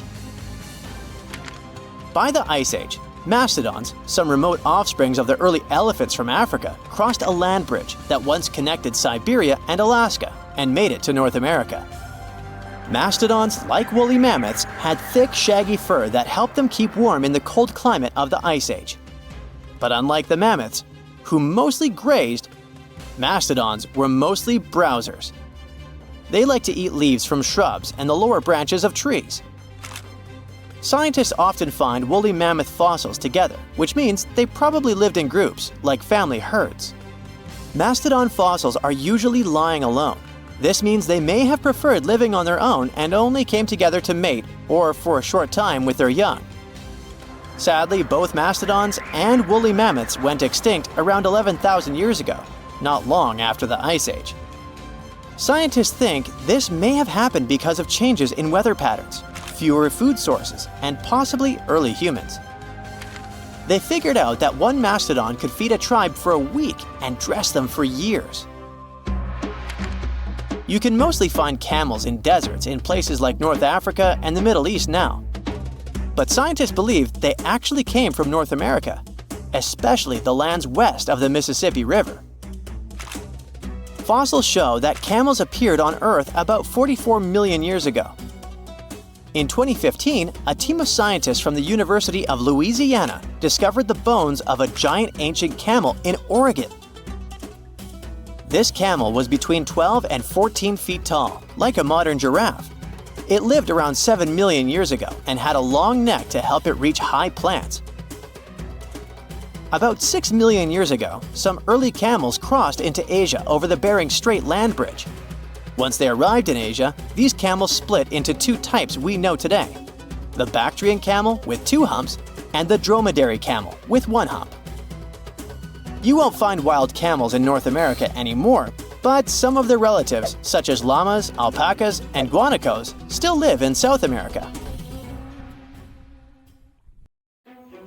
Currently, there are approximately 20 billion animals inhabiting our world. If everything were ideal, we would have 5 billion more animals on Earth. But many species have gone extinct, and around 44,000 species are currently in danger. The largest, most recent mass extinction event in history occurred during the dinosaur era, leading to the eradication of 75% of species on Earth. The Tulachi wallaby is a long-lost relative of today's kangaroo, but they had a hidden superpower, night vision. That's why they were mostly active at night. They were 3 feet tall and fed on grass, fruit leaves, and other plants. Wallabies lived in grassy areas near swamps and other water bodies, but not for long. By the 19th century, their numbers had gone down, bringing them to the edge of extinction. Only 14 wallabies had been left in the wild by 1920. A rescue mission was launched. They tried to capture the last 14 animals to protect them. But the situation got out of control and 10 wallabies lost their lives. The 4 remaining ones were transferred to a special facility, and in 1935, the last animal passed away. Only one picture of the Talachi wallaby is left now. There were reports of the animal's sightings after that, but no proof was shown, and the creature was officially declared extinct in the 70s. Short-faced bears were a unique species that lived in North America, particularly Alaska. It was a massive bear, weighing around 1,500 pounds. When standing on its hind legs, it was around 12 feet tall, a whole foot taller than today's biggest beast in this family, the polar bear. This animal was different from today's bears because almost all of them are omnivores, except for polar bears. But this monster was solely carnivorous, which was the reason for their extinction. During the end of the Ice Age, many herbivores were gone, and those bears did not have enough food to survive. They were the Usain Bolt of the bear world, the fastest Bruins to have ever lived, reaching a top speed of 40 miles per hour, which is 5 miles faster than grizzlies. There are around 400 million pigeons in the world now. Some time ago, in America, a species of birds called passenger pigeons were abundant throughout the country, especially in the eastern forests. There were more than 1 billion of them, but they went from 1 billion to 0 in a few years. They had small heads and necks, but long tails and wings, and strong breast muscles that allowed them to fly super long distances. The last passenger pigeon passed away in captivity in 1914. It was named Martha. With that, the ecosystem in the U.S. has never seen this bird again. Now, elks are enormous animals, but they look tiny when you compare them to long-gone Irish elks. That elk was around 7 feet tall at the shoulder with a humongous antler of 12 feet. Today, elk are only 4.5 feet tall at the shoulder and have around 4-foot-long antlers. Despite its name, this elk was found all over the world, from Asia to Europe.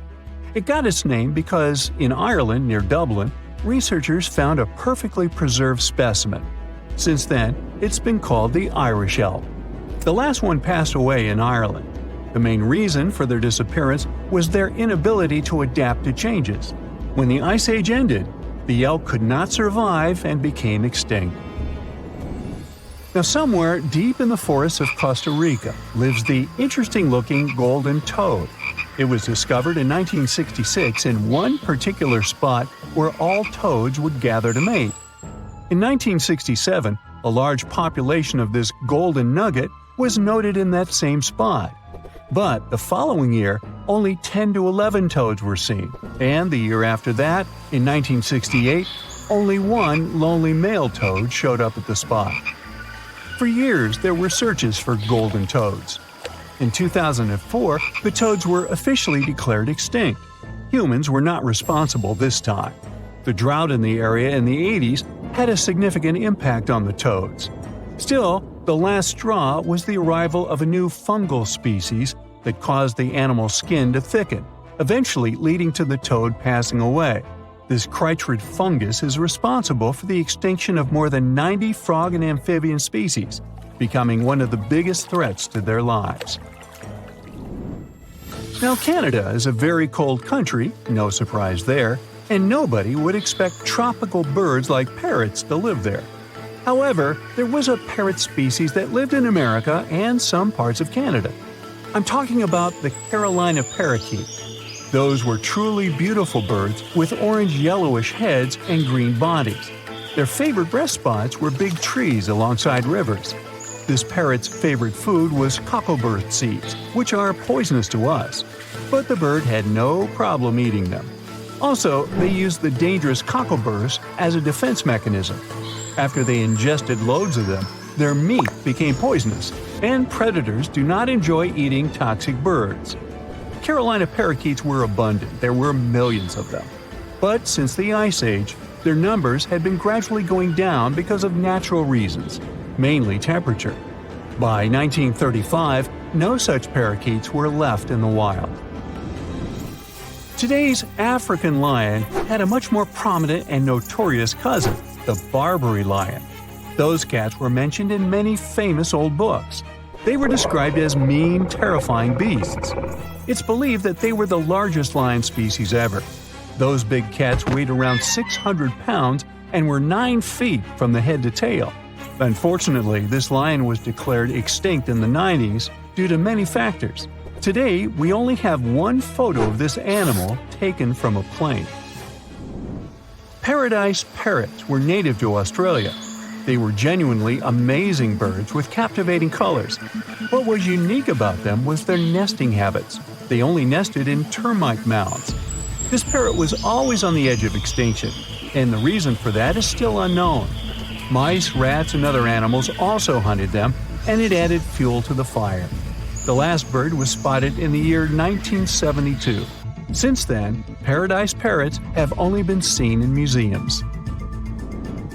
The Gulf of Mexico was once home to Caribbean monk seals. This species of seals enjoyed spending time in the warm subtropical climate of the Caribbean. Most of the time, they were found near reefs and islands, foraging for food. Like most of us, they also loved sandy beaches and were usually seen in groups of 100 seals, resting before the next adventure. In the year 1886, monk seals were declared extinct. You can still see this animal in 2 museums. Both are located in the UK. As we all know, zebras have black and white stripes. But once, a zebra species had only half the body covered with brown and white stripes. The rest was just brown, and the belly was white. It was called the quagga. They lived in the southern part of Africa in grass fields and wet pastures, like today's zebras, and ate grass and other plants. The last quagga perished in 1888, but not all hope is lost. Today, extensive research is being done to bring this animal back into the wild. Australia is home to many outlandish animals, but the craziest ones are probably gastric brooding frogs. This species is not like your ordinary frog that lays eggs. They hatch their young inside their stomach and give birth by vomiting around 25 fully formed young frogs. Sometimes their stomach becomes so bloated that they have to breathe through their skin. 2 species of this frog were discovered in the northern and southern parts of Australia in the 1970s by Mike Taylor. A decade after their discovery, both species are gone. The main reason for their extinction is the chytrid fungus. Luckily for them, they're also part of a de-extinction program that's putting serious efforts into bringing them back into the wild. In a frosty Canadian park, hidden deep beneath layers of thick ice, scientists discovered a bizarre skeleton they named the frozen dragon. The skeleton had been in the frozen ice for millions of years. It took experts decades to work out the species of this strange fossil. It was identified as a new genus of pterosaur. Pterosaurs were massive flying reptiles with wingspans of over 16 feet. Their heads were 3.5 times the size of their bodies. Pterosaurs lived 76 million years ago when they soared above the dinosaurs. Scientists described them as the biggest, meanest, and most bizarre animals that ever flew. The new genus has been named Cryodragon boreas, which translates to frozen dragon of the north winds. In 2013, a young mountaineer was climbing one of the tallest mountains in Western Europe, Mont Blanc. He noticed a strange metal box poking out of the snow. The mountaineer pried the box open and found that it was filled with precious rubies, emeralds, and sapphires. The climber immediately handed the box to the authorities. It was discovered that the box likely belonged to a passenger on one of 2 flights from India that crashed into the mountain over 50 years ago. The box was valued to be worth over $200,000, and authorities are still searching for the heir to the small box of treasures. In northwest Siberia in 2007, a reindeer herder was on an outing with his sons when he noticed something strange in the ice. the man realized it was a frozen mammoth calf and immediately contacted the local museum. The calf was named Luba and was the best preserved mammoth mummy in the world at the time of its discovery. Luba had been in the ice for 41,800 years and is around 30 to 35 days old. From trunk to tail, the mammoth calf is roughly the same size as a large calf. If you're interested in seeing for yourself, Luba travels to museums all around the world. On the frozen continent of Antarctica, covered in layers of ice and snow, is Mount Erebus, the frozen volcano.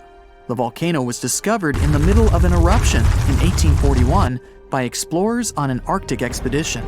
The volcano is over 12,000 feet tall and has been active for the last 1.3 million years. Deep within the middle of the volcano is a huge crater filled with large volumes of molten lava.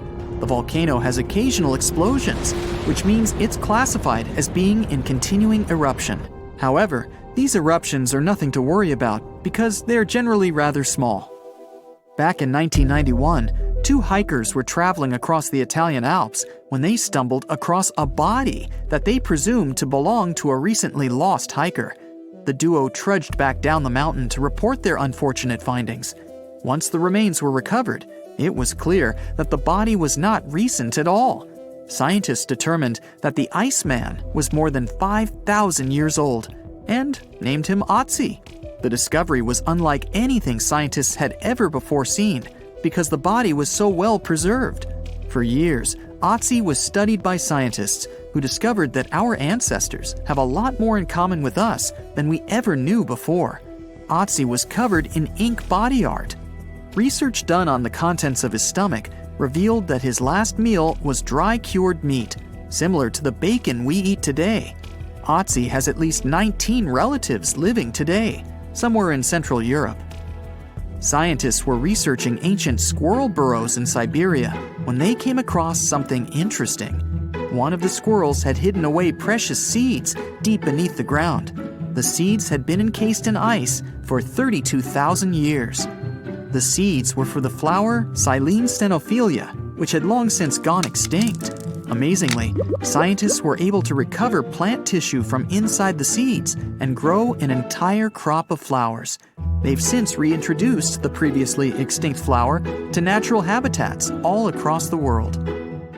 In 1930, a team of Norwegian scientists sailed around the Arctic Ocean, conducting research on the seas and glaciers. They reached White Island, a dangerous and icy land no human had set foot on before, or so they thought. The scientists were shocked to discover the tip of a small boat sticking out of the snow. Frozen inside the boat, they found scientific equipment and various personal items, including a jacket monogrammed S.A. Undre. They had discovered the wreck of the famous Undre Arctic balloon expedition. In 1897, Swedish explorers, led by Undre, attempted to travel to the North Pole by hydrogen balloon. No one had ever heard from them ever again. People only found out what happened to them when the wreck was discovered 33 years later. It turns out that the balloon had crashed on White Island only 2 days after departing from Sweden. The explorers traveled along the island on a small makeshift boat, but were unable to make it any further. The best preserved woolly mammoth ever found was discovered in an area of permafrost in Siberia in 2010. Scientists named the frozen mammoth Yucca, after the small village near where it was found. Yucca had been frozen for 39,000 years and is thought to have been around 6 to 8 years old. Because Yucca is so well preserved, it has been studied for years and provided new information about mammoths. In 2019, scientists reported that they were able to activate cells taken from Yucca's tissue. Maybe one day we'll have woolly mammoths roaming the land.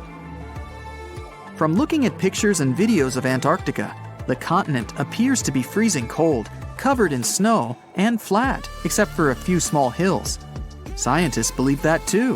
When studying the Gomburtsev Mountains in the early 2000s, they were shocked to discover that the small rocky hills were actually the peak of a gigantic mountain formation under a mile of snow. Using radar technology, researchers worked out that the mountains are really around 10,000 feet tall and sprawl across 750 miles.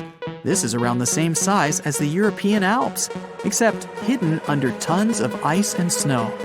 At a gold mine in Siberia, a businessman was examining a nearby river when he noticed something interesting in the frost. It was a small woolly rhino calf that was later named Sasha. The woolly rhino has been extinct for 15,000 years.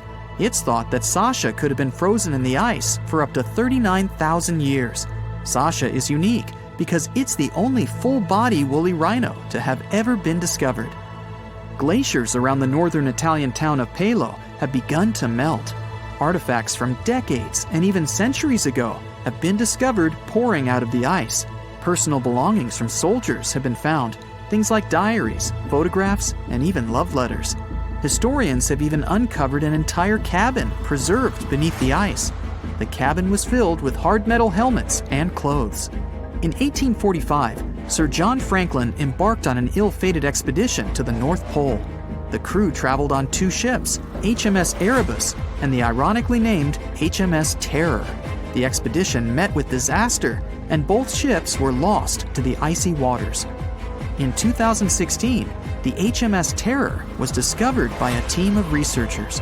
Despite being lost for 170 years, the freezing cold waters had maintained the ship in pristine condition.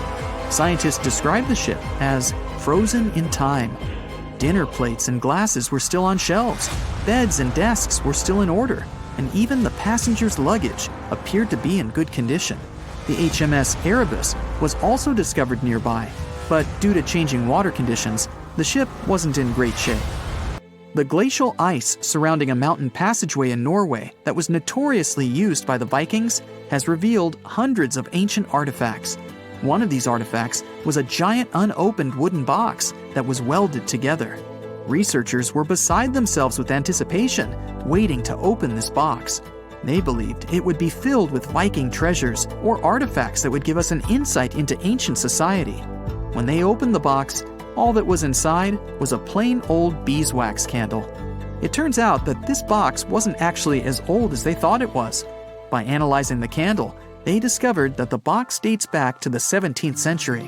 The age of the Vikings had ended by the 11th century. It's likely that the candle box belonged to a farmer who was shipping it from his summer farm to his winter farm to light up the long nights. So what comes to your mind when you hear the word Antarctica? Most likely, cold, snow, ice, and penguins. Yet, this is one of the least explored regions in the world that hides many strange and unique things. Check them out. You don't have to go to Antarctica to see this weird thing. All you need to do is open Google Earth and move to one of the southernmost islands of Antarctica, King George Island. Recently, internet users have noticed a large and pretty strange cave entrance there. Where does this wide, dark passage lead? People started making suggestions. It's the entrance to a secret base or some laboratory. This is the part of the spaceship that crashed there thousands of years ago. This is the door to the ancient city of Antarctica. Perhaps there's a giant rock mountain with an ancient cave beneath all this snow and ice. Well, there's some ideas. Users have calculated the approximate dimensions of this cave. It might be about 74 feet high and 250 feet wide. You could hide a Boeing passenger jet in there. Nature probably created this entrance. This is a logical explanation, but there are two strange factors. First, take a look at the foot of the mountain. It seems that there are steps there. They're dark in color, as if they're made of stone. And if you look closely, you can notice something similar to human footprints. Has anyone entered this cave? Or maybe someone is still living there now. The second oddity is the disappearance of the mysterious finding. For the first time, people noticed it in a Google Maps snap in 2007. Then the entrance disappeared. Then it reappeared a few years later. After that, it vanished. And in 2022, people saw it again. Perhaps old snow melts, a new layer falls, and then the wind blows it away and the cycle repeats. But the alleged steps leading deep into the cave make one doubt the natural origin of this tunnel. You can easily find the coordinates on the internet and visit the cave via Google Earth. You might see something there and tell the world. There's another strange thing people discovered with the help of Google Earth. In 2020, One user found a strange object that looked like a giant ship 100 miles off the coast of Antarctica. It was covered with ice and snow and lying on its side. It looked like a cruise ship. You could notice the windows, the deck, and the bridge. But not all people agreed with this. Some claimed it was a spaceship. Others said it was some kind of secret building. The user who first noticed the ship stated that its size was about 400 feet, which is the perfect length for a passenger vessel. But what is this ship doing in such a remote place in the middle of a glacier? How did it get here? Who was its captain? No one has found the answers to these questions yet. In 2016, people using Google Earth discovered a photo of an unknown sea monster floating off the coast of Antarctica. This creature resembled a giant squid with a length of about 200 feet. This is slightly shorter than 3 train cars. Just imagine this kraken swimming in Antarctica's dark, icy waters and dragging to the bottom everything it meets on its way. Maybe it's the great and terrible Chulu, or one of its offspring. You will quickly notice this blood-red waterfall among Antarctica's endless, dazzling white landscapes. Don't worry, it's not blood. For many centuries, the waterfall has been painting snow in a bright red color. The stream flows straight out of a white iceberg. Let's look inside and find out what's happening there. Millions of years ago, there was a small crystal-clear pond, but then a glacier formed around it. A thick layer of ice and snow blocked sunlight, heat, and oxygen access. For millennia, the reservoir remained in this cold vacuum. But at one point, the water made a hole in the icy wall and broke out. When this salty water comes into contact with oxygen, it immediately turns scarlet or rusty. Antarctica is the only place where you can find such a unique natural phenomenon. One of the driest places on Earth is located in Antarctica. It's one of the most lifeless deserts in the world, the McMurdo Dry Valleys. In this desert, you won't see the scorching sun, hot sand, and cacti. A desert means a place with a lack of precipitation and life. The McMurdo Dry Valleys meet these parameters. But this place is also unique for Antarctica, since you won't find glaciers there. Despite the frost, ice can't form in the desert because it hasn't rained for millions of years there. It also never snows. A strong wind coming from the mountains reaches speeds up to 200 miles per hour. It would be difficult for you to stay on your feet there. The wind is filled with moisture. It heats up and evaporates all the liquid and snow in the desert because of its high speed. Only dry air reaches the ground. But you can find several lakes there. They don't freeze, only thanks to the high concentration of salt. The water is so salty that large life forms can't develop there. But scientists have found microscopic organisms near the lakes. 20 million years ago, Antarctica was filled with swamps and trees and swarming with insects and animals. But now, it resembles the surface of Mars, literally. Scientists and astronauts are exploring such regions as the McMurdo Dry Valleys, since the natural conditions there are similar to those on the Red Planet. So, before you go to Mars, you can practice living in similar places on Earth. Also, scientists discovered an underwater world in the Antarctic filled with hundreds of amphipods, crustacean animals similar to shrimp. Wait a minute, it happened in the Antarctic? But the McMurdo Dry Valleys are located in Antarctica. Well, the words are very similar, but what is the difference? Oh, and don't forget the Arctic. The Antarctic is the region in the southernmost part of Earth that houses the continent of Antarctica, and the Arctic is another land altogether. They have the same natural conditions, frost, ice, and snow, but they're located in different parts of the planet. The Arctic is at the North Pole, Antarctica is at the South Pole. Now, back to the discovery. Scientists put forward theories that the ice of the Antarctic hides a vast network of freshwater rivers and lakes. And in 2022, they found a new ecosystem. Researchers explored the Antarctic Ross Ice Shelf and its underwater rivers. This is a massive piece of ice floating in the ocean. A team from New Zealand used a special drilling rig equipped with a hot water supply to drill a hole 1,640 feet deep. That's more than the height of the Empire State Building. Then, they lowered some video cameras and saw thousands of crustaceans swimming in different directions. So it seems they're very unorganized. In the waters of the Antarctic, you can also meet some of the scariest creatures on the planet. These are sea spiders. They got this name because they resemble land spiders, but they're actually a species of marine arthropods. And unlike land spiders, those in the ocean are much larger. They look like 8 strong legs without a body. One such spider can be a dinner plate in width. Some of them have no eyes and have proboscises instead of jaws. Sea spiders are poorly studied because they live in deep, cold waters. Antarctica hides many little-known animals.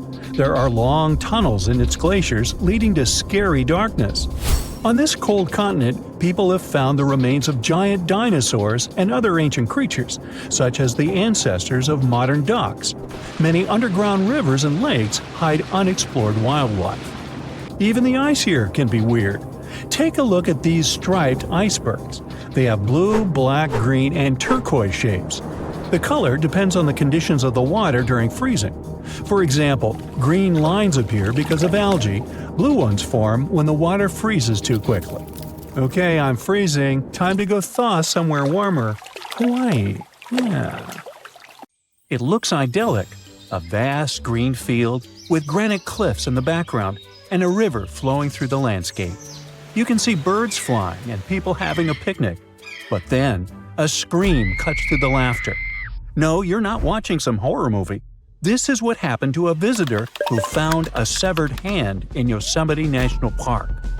Running into crime scenes in national parks is unfortunately more common than you think. Yosemite, for example, holds a record of police investigations, making it the second most dangerous park in the U.S. Not only that, but this is also a pretty huge place, bigger than some countries like Samoa or Luxembourg. You can see why this is an ideal place for you to become a missing person photo on a milk carton. Out of everyone who went missing in Yosemite, Patricia Marie Hicks' case is, I think, the most disturbing one. Remember the hand I mentioned? Well, it was found in 1983 on Summit Meadow by a visitor. The police tried to find more clues about this crime evidence, but the case eventually went cold. In 1988, a skull was discovered, but again, the case got stuck. It was only in 2021, with the help of a genetic genealogy test, that the police finally confirmed this was indeed the remains of Patricia, a woman who had been missing since 1982. However, not every missing person leaves a trace. This is the case of Sandra Jensen Hughes, last seen in July 2020. Sandra was camping alone in the nearby Sierra National Forest when she crashed her vehicle. Passers-by offered help, but for some uncanny reason, she refused it. This was the last time anyone ever saw her. All her stuff was still at her campsite, except for her sleeping bag, found 2.5 miles north of where she crashed her car. Sandra is not the only person still being searched by the police.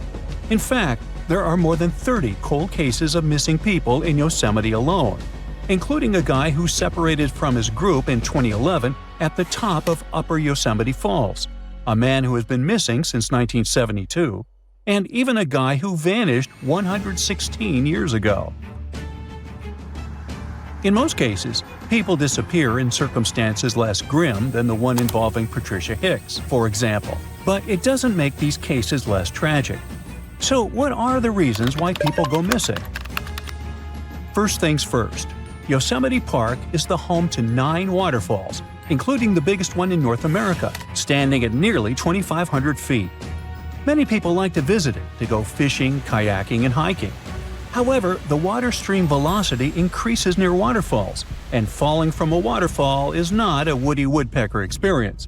You'll find yourself stuck in a powerful whirlpool or have an unpleasant meeting with rocks, most possibly a smashing one. Another natural reason may be that Central California is prone to extreme storms, which can make the river rise suddenly and even form waterspouts. One more famous attraction in Yosemite National Park are the mountains. There are more than 10 popular sites with heights that range from 4,000 feet to 10,850 feet. Some mountains are so tall, climbers must spend the night in a makeshift camp halfway up the granite wall. It is quite popular, and even though you need a special permit for these types of rock climbing, you don't need to be a pro to climb smaller mountains. This explains why so many people get hurt falling from tall places. Besides, rock climbing causes permanent damage to the mountains, and the valley is prone to rock falls. Now, if you're like me and are terrified of climbing, the second best option is hiking, which just so happens to be the #1 reason people fall in the first place. The hikes in Yosemite are some of the hardest hikes in California, and you can bet even an experienced hiker can make a mistake and get lost. In 2024, for example, the body of a former park ranger and pro hiker, Kirk S. Thomas Olson, was found after he tried to venture along an especially complicated trail. 20-year-old Grace Roloff also lost her life in 2024 after slipping and falling while descending Half Dome's climbing cables during a sudden thunderstorm. And finally, animals. About 300 distinct species live in Yosemite. And guess what? Wild animals are not your pets. If you're unlucky, you might wander into a mountain lion den, which is already bad enough, given that these animals are the type that silently stalk their prey. Not a fun way to go. But the ones you really should be afraid of are black bears.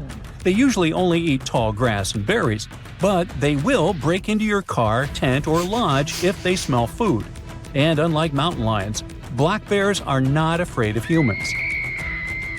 Now, the National Park Service makes it clear that rescue is not a certainty and that you must be prepared to get yourself out of whatever trouble you got yourself into. But how do I do that, you might ask? Well, here are some pro tips to avoid getting caught in a tight spot. First, try not to do solo trips. If you really want to have a me time, then let others know about your plans, like all of them. Most of those people went missing because their families didn't know about their plans.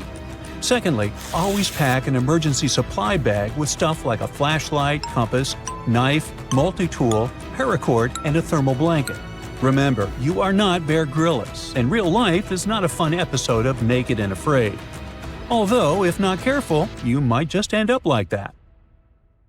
Heat is also a big problem in Yosemite, so stay hydrated and go for a hike during cooler parts of the day. Seriously, drink water. The lack of water and food can lead to disorientation, a fatal symptom if you are literally in the middle of nowhere. But I'm visiting Yosemite during the winter. Well, one more reason to keep your water and food levels up, because you burn more calories when hiking in the snow. Survival expert Jesse Krebs also recommends always bringing a whistle with you if you need to call for help, especially if you haven't planned your trip well, which is a huge mistake. Wilderness is not a place for much improv, I'm afraid. Now, when it comes to hikes, some are so steep they require a cable route to help hikers. If the cables are down for some reason, avoid these areas. And do not rely on the internet or phone services to communicate with others if you find yourself in danger, because the connection in parks is usually not particularly good. Oh, and don't feed or engage with wildlife. I know bears are friendly shaped, but unfortunately, they are not your friends. Learn how to safely store your food, so wild animals don't bother your camp, and do not feed them. Fail to comply, and the park might give you a $5,000 fine. Also, be careful of where and how you drive. Car crashes are the second most common reason why people need medical assistance in national parks. So use tire chains during icy periods, wear your seatbelts, and don't go driving around like you're Dominic Toretto. And just in case I didn't stress this enough, watch out for the weather. Not just because water streams are dangerous, but also because lightning is a common occurrence in Yosemite. A lightning bolt may not strike you, but it may strike a tree, causing a fire or making it fall. A thunderstorm may trigger rock slides or make a climb slippery, like it happened to Grace Roloff. And finally, be careful with strangers, okay? Remember, stranger equals danger, etc. Well, that surely was fun, light, and not terrifying at all, right? Well, hopefully now you'll be wary of strangers, nature, and everything in between. Stay safe, be smart about it, and enjoy the park.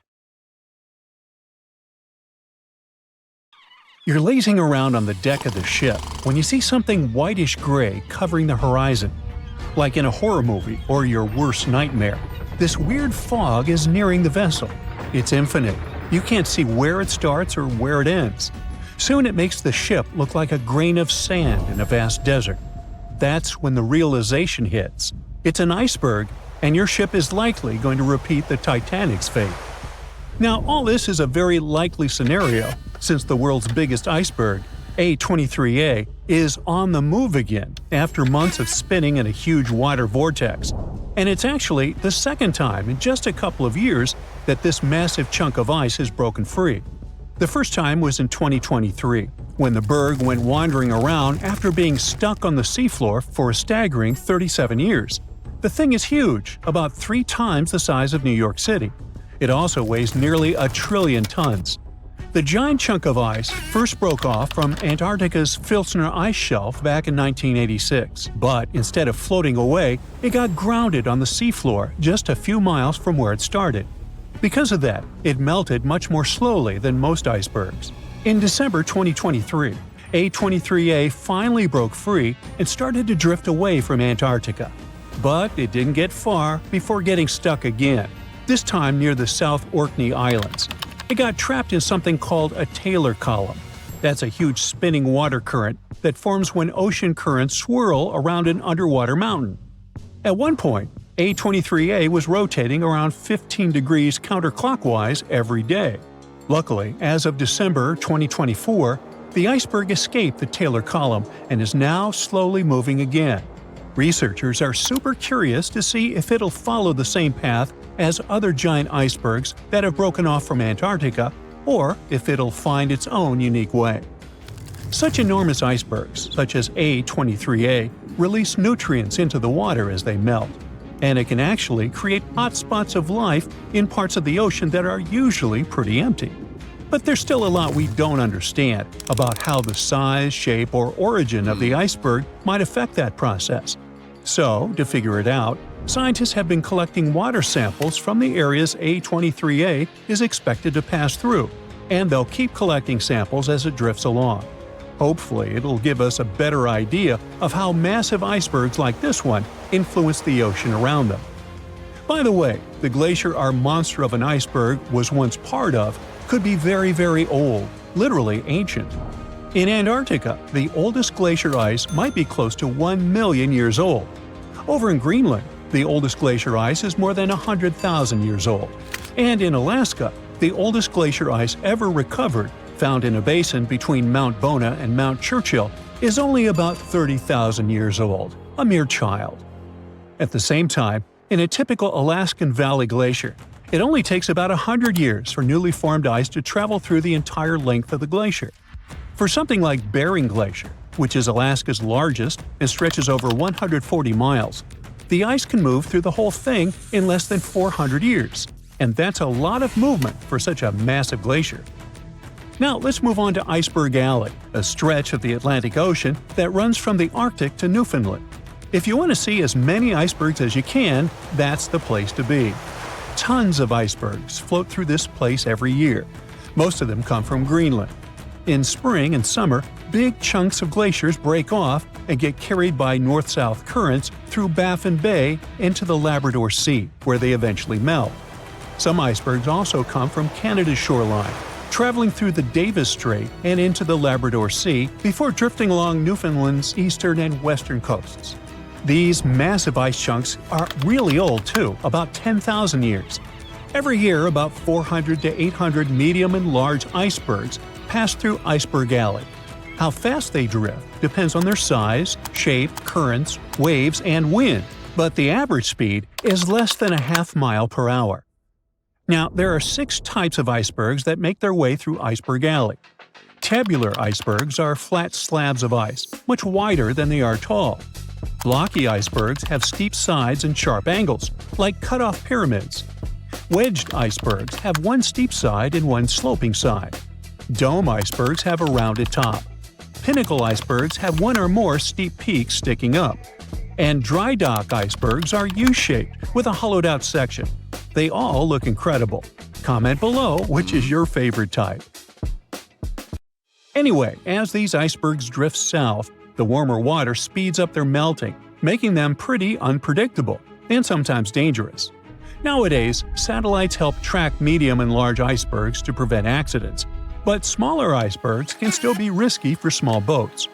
One iceberg made headlines in 2018 when it got unusually close to the Newfoundland village of Fairyland. Pictures of the giant iceberg towering over the village's houses went viral. It got stuck in a 330-foot deep water, which turned out to be too shallow for its massive size. And now I'll take you on an unusual journey to the past to witness the birth of something beautiful and equally disastrous. Its very existence led to one of the greatest tragedies in history. Watch, an enormous chunk of ice is breaking off a glacier in southwest Greenland. It's made of snow that fell over 100,000 years ago, when mammoths were still wandering around the planet. The enormous iceberg starts its long journey. It stretches more than 1,700 feet in length and weighs 75 million tons. Despite its size, it's pretty peaceful and stays far away from ships and the busy transport routes near where it was born. But then, it starts floating south, much farther than most icebergs ever get. Usually, icebergs like this melt way before they reach such warm waters. Out of the 15,000 to 30,000 icebergs that drift away from Greenland's glaciers every year, only about 1% make it all the way to the Atlantic. So the fact that this iceberg keeps going and reaches over 5,000 miles south of the Arctic Circle by April makes it truly unique. Even after months of melting, this block of ice is still incredibly massive. It weighs around 1.5 million tons, which is almost twice as much as the Golden Gate Bridge. Above the water, its visible parts tower more than 100 feet high. But like most icebergs, the majority of it, about 90%, is hidden below the surface. The iceberg's story takes a tragic turn on April 14, 1912, when, guess what? Yep, it comes across the ocean liner Titanic. The ship is about 370 miles from Newfoundland in the North Atlantic Ocean when the iceberg seems to appear out of nowhere. The crew doesn't spot it until just minutes before the crash. Why don't they see it sooner? That's a good question. Now, most people imagine icebergs as tall, bright, white chunks of ice, maybe even covered with snow. But in reality, icebergs come in all sorts of colors. Some are striped, patterned, or even have candy-like swirls, and they can also be black. There are two ways an iceberg can turn black. When the ice is extremely pure, with no bubbles or cracks, then it absorbs all the light instead of reflecting it, making it look black. Or a volcanic eruption can cover a glacier in ash. If ice from that glacier breaks off, it can have a dark or black color. Now, scientists still aren't sure why the Titanic's iceberg looked dark, or even if it really did. But one sailor who was on the lookout in the crow's nest said it seemed black. Another described it as gray or dark gray. One theory is this iceberg could have been a blackbird, which forms when the top part melts, causing the iceberg to roll over. If the bottom is smooth enough to absorb light, it looks dark. But even if the iceberg wasn't truly black, nighttime could have made it much harder to spot. Icebergs don't reflect much light, especially if they're jagged or vertical.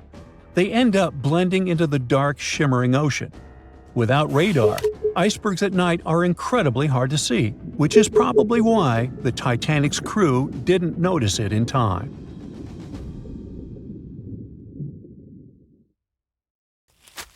Psst, run! Really, it's not safe out there. There's a saber-toothed tiger lurking around. You better be careful. What are you doing? Don't peek. Okay, just one little peek. How's this possible, you ask? That's because you're in virtual reality, of course. These cool but very dangerous-looking big cats were alive during the last ice age. What if they decided to show up at your doorstep out of nowhere? Knock knock, a saber-toothed tiger is waiting for you to buy its cookies. Meanwhile, the coelacanth, this massive-looking fish, comes from a lineage that's been around for over 300 million years. We thought they didn't exist anymore until 1938, that is, when a live coelacanth was found again. Since then, they've been roaming the waters of the east coast of Africa and the waters of Sulawesi, Indonesia. Man, I wouldn't want to go for a swim and meet one of these fellas face to face. Their jaw has an intercranial joint, which means their mouth opens up by a lot. This is so they can eat large prey, like me. Not good. They're huge too. Imagine a fish that's as long as you're tall and weighing as much as an average human. The takahe, a flightless bird, was thought to be gone in the year 1898. They're very cute, small and multicolored, usually not taller than your knee. But picture this. You're out for a hike in the Murchison Mountains. Looking around, you spot the bird you thought was extinct. But there they are, as happy as ever, surviving and chilling. Whole colonies of takahes was indeed found just 50 years after they were pronounced extinct. Good job, tiny little birds. A singing dog. Ever heard of those? Riley does sing sometimes when he's bored or hungry, but these are real performers. New Guinea singing dogs. They've been only recently discovered again in the wild for the first time in 50 years. Still, they were never completely extinct to begin with. New Guineans made sure they were safe next to them. But in the wild? Very rare and hard to catch a sight of. Look, there goes one. The New Guinea singing dogs are called so because of their famous high-pitched singing. They sometimes sing together too. A dog choir of sorts, where they all howl together. I bet they sing better than I do in the shower. Not going far from this area, we have bats, but these ones are sort of different. You see, their ears are enormous. I guess that's why they're called the New Guinea big-eared bats. Clever. The species was found again when one of them was accidentally caught in a bat trap. Until then, I guess they were playing hide-and-seek with us, because up till 1890, they had been thought to be gone. They're still not out of the danger zone because of habitat loss. Imagine you discover a fossil of a species you thought had been extinct for a long time, yet 2 years later, a whole living group of said species is found. Well, this is exactly what happened in 1977 with the Majorcan midwife toad. It's sort of brownish in color with darker brown that makes up its skin spots. Other than that, it's just a small toad with googly eyes. The group of live toads was found close to where the fossil was, on the island of Majorca. There aren't many of them left, about 500 in fact, and as of right now, they're declared vulnerable by the International Union for Conservation of Nature. Now, are you a fan of tortoises? You will be when you take a look at this huge beauty. It's called the Ferdinanda Island Galapagos tortoise. It hasn't been seen since 1906, but on February 17, 2019, we were finally able to look at one of these beautiful creatures. It's probably out there with a few of its mates right now, but they also don't allow themselves to be seen. We only know they exist because there's a few tracks and scents. With yet another frog, we have the horned marsupial frog. They're out and about in Ecuador, in the Chocó forest to be more specific. They're called this way because of their distinctive horns directly on top of their eyes. You know the pouch kangaroos use to carry their offspring? Well, the female horned marsupial frog also has that, except it's on the back, so it acts as sort of a backpack. They develop their embryos there, and when they're ready to come out, they hatch as complete infants, unlike regular frogs where they start out as tadpoles. One more toad, the starry night toad or harlequin toad. They're black and covered with loads of white spots all over them. Lost for 30 years, it was discovered back in 2019. Picture them as big bodyguards, water bodyguards to be exact. Oh, that's a very big toad on your screen. Well, for the Arhuaco people, that's exactly what they are, guardians of water. They also have their own name for them, Guna. Sounds like a cheese.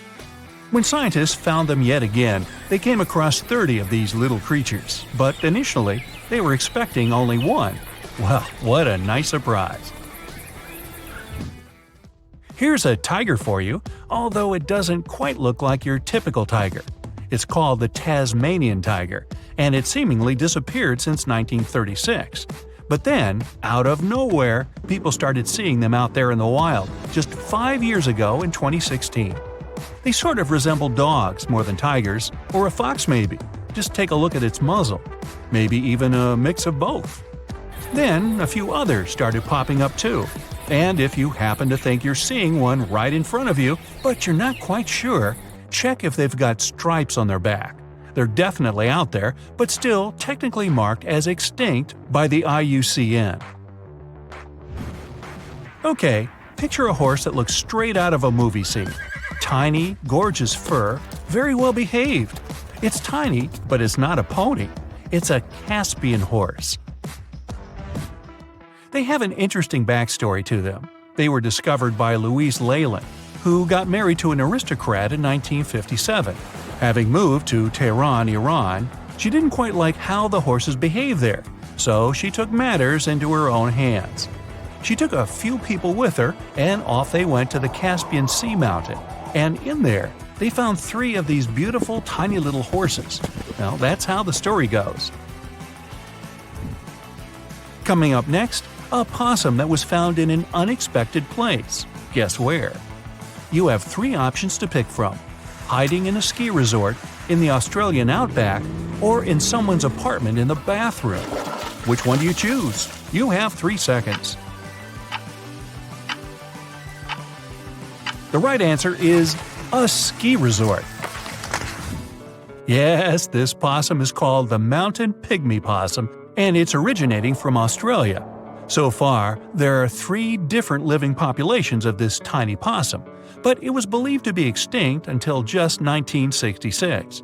There are fewer than 100 of them, so the IUCN has marked them as critically endangered.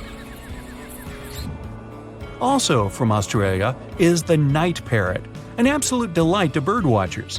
Very beautiful, yet mysterious. These little fellas live in very remote areas. You can probably count on the fingers of your hand how many times these birds have been seen since they were found again in 1979. That's how rare they are. Have you ever seen a pygmy tarsier? Neither have I. It was only in 2008 that 3 of them were caught. Scientists don't really want to lose track of their movements again, so what they did was gift them with tiny little collars. This way they can live their life as happy as ever and will know they're safe. The last one I want to tell you about is the tree lobster, but as the name might mistakenly tell you, they're not really lobsters. They're just big black bugs with huge legs. Their extinction story is a sad one. In 1920, a cargo ship got stuck on Lord Howe Island, and it had rats aboard. These rats fled the ship and ran straight to land. Even though tree lobsters are bigger than most insects, they're still relatively small compared to rats. The poor things never stood a chance. Still, in 2004, life shone again for these distinct critters. A pair of Australian scientists were out and about on the island and came across 24 of them. All of them were living beneath one single shrub. Hey, if there's enough space for everyone, it's not small, it's cozy. Bottom line, it's better to be distinct than extinct. Don't you agree? Your heart is racing. You're running for your life from one of the biggest creatures you've ever seen. A giant reptile on 2 legs, sprinting right behind you. You hear the sound of a raging river next to you, but decide not to jump in. Thick leaves and bushes keep blocking your path, and you keep getting stuck in the mud. Everything around you is out to get you, and there's nowhere to hide. You spot a hollowed-out tree trunk and crawl inside. Whatever's out there is getting closer and closer. You hear deep guttural breathing and huge stomping. It's getting closer. You see a large tail from a crack in the tree trunk, swinging and knocking down bushes and small trees. Whatever it is, it's sniffing you out like those dogs at the airport. And right next to your face are giant bugs the size of a house cat. Perfect. You've always been scared to even look at crawly little things, but this one's so close and so big, you can actually see its facial features. It's looking at you like you're the alien. You want to scream, but can't. Then, out of the darkness, more bugs. They're curious things, flicking their antennas all over your body. Okay, this is too much. A bug is one thing, but now, a giant centipede thing is crawling your way. Its fangs are the size of your thumb. You dart out of the tree trunk and come face to face with a giant monster. It stops and stares at you, knowing you have no place to go. Claws and teeth the size of bowling pins. That's enough to keep you up at night. It's getting ready to charge right at you. Welcome to the most dangerous period and area in history for a human, the mid-Cretaceous Sahara.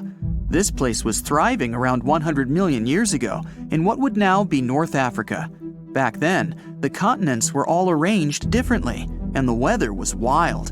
Extreme storms were pretty common, and temperatures would rise and fall like a Mexican wave at a soccer stadium. Then, sea levels started to rise. Water flooded the Kem region, an area between modern-day Algeria and Morocco. Over the next millions of years, asteroids, volcanic eruptions, and other natural disasters wiped out everything else. Bye-bye, dinosaurs. Thanks for playing. You probably think of the Sahara as one of the most inhospitable places on Earth, but back when it had trees and rivers, it was even more dangerous. The famous River of Giants was a huge river system that stretched from modern-day Egypt all the way to Morocco. The land was flat and not much vegetation grew there, but it was enough for life to exist. Frightening, scary life.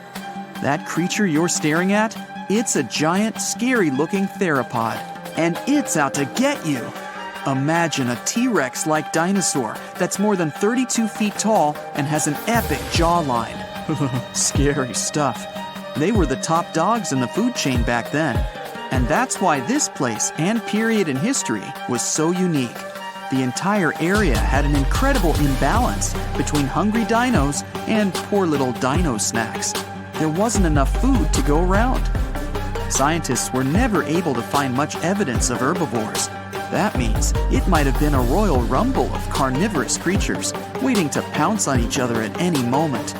So, after a while of having a stare-down contest with a giant theropod, a shadow creeps up on you from behind. You're too scared to turn around, but the growling is louder than anything you've ever heard. It shakes you to the core. You turn around and see a Spinosaurus, and that's about all you can see. You know how they always show the T-Rex as the king of the dinosaurs? Well, this one would be, what, the emperor? It stands about 50 feet tall and has a sail of scales on its back, the size of a regular human. Then add in a crocodile-style snout with razor-sharp teeth and some short, powerful legs. Its diet mainly consists of river fish, but it's looking at you like you're a delicious fish taco. The two alphas are now in a standoff, with you stuck in the middle. But before you close your eyes and get ready to be eaten, they begin fighting each other, knocking down trees. You tiptoe your way out of there and run. The further you go, the better, right? Wrong. Not here, because everywhere you go, there's going to be something dangerous. During this period, there was danger in the sky, in the water, and on land. There were small mammals scurrying around here and there, but they mostly stayed in the shadows to avoid danger. After 5 minutes of running as fast as humanly possible, you make it out of the forest and onto an open plain. Bad move. Now there's nowhere to hide. Suddenly, you hear another shriek. You look behind you. Nothing. It's just short grass everywhere. Then you tilt your head up to the sky and see what looks like a giant bird. Only these are technically flying crocodiles. There were plenty of huge pterosaurs that ruled the skies. Alanqua saharica was a flying reptile that may have eaten fish in the river. Those fish must have been tasty. It had a huge wingspan and long, slender jaws. Oh, and it was the size of a small bus. This one found you and is racing down to catch you. You run for your life, again. And this time, there's no place to hide. Suddenly, you feel talons grasping onto you and you're lifted off the ground. You soar up.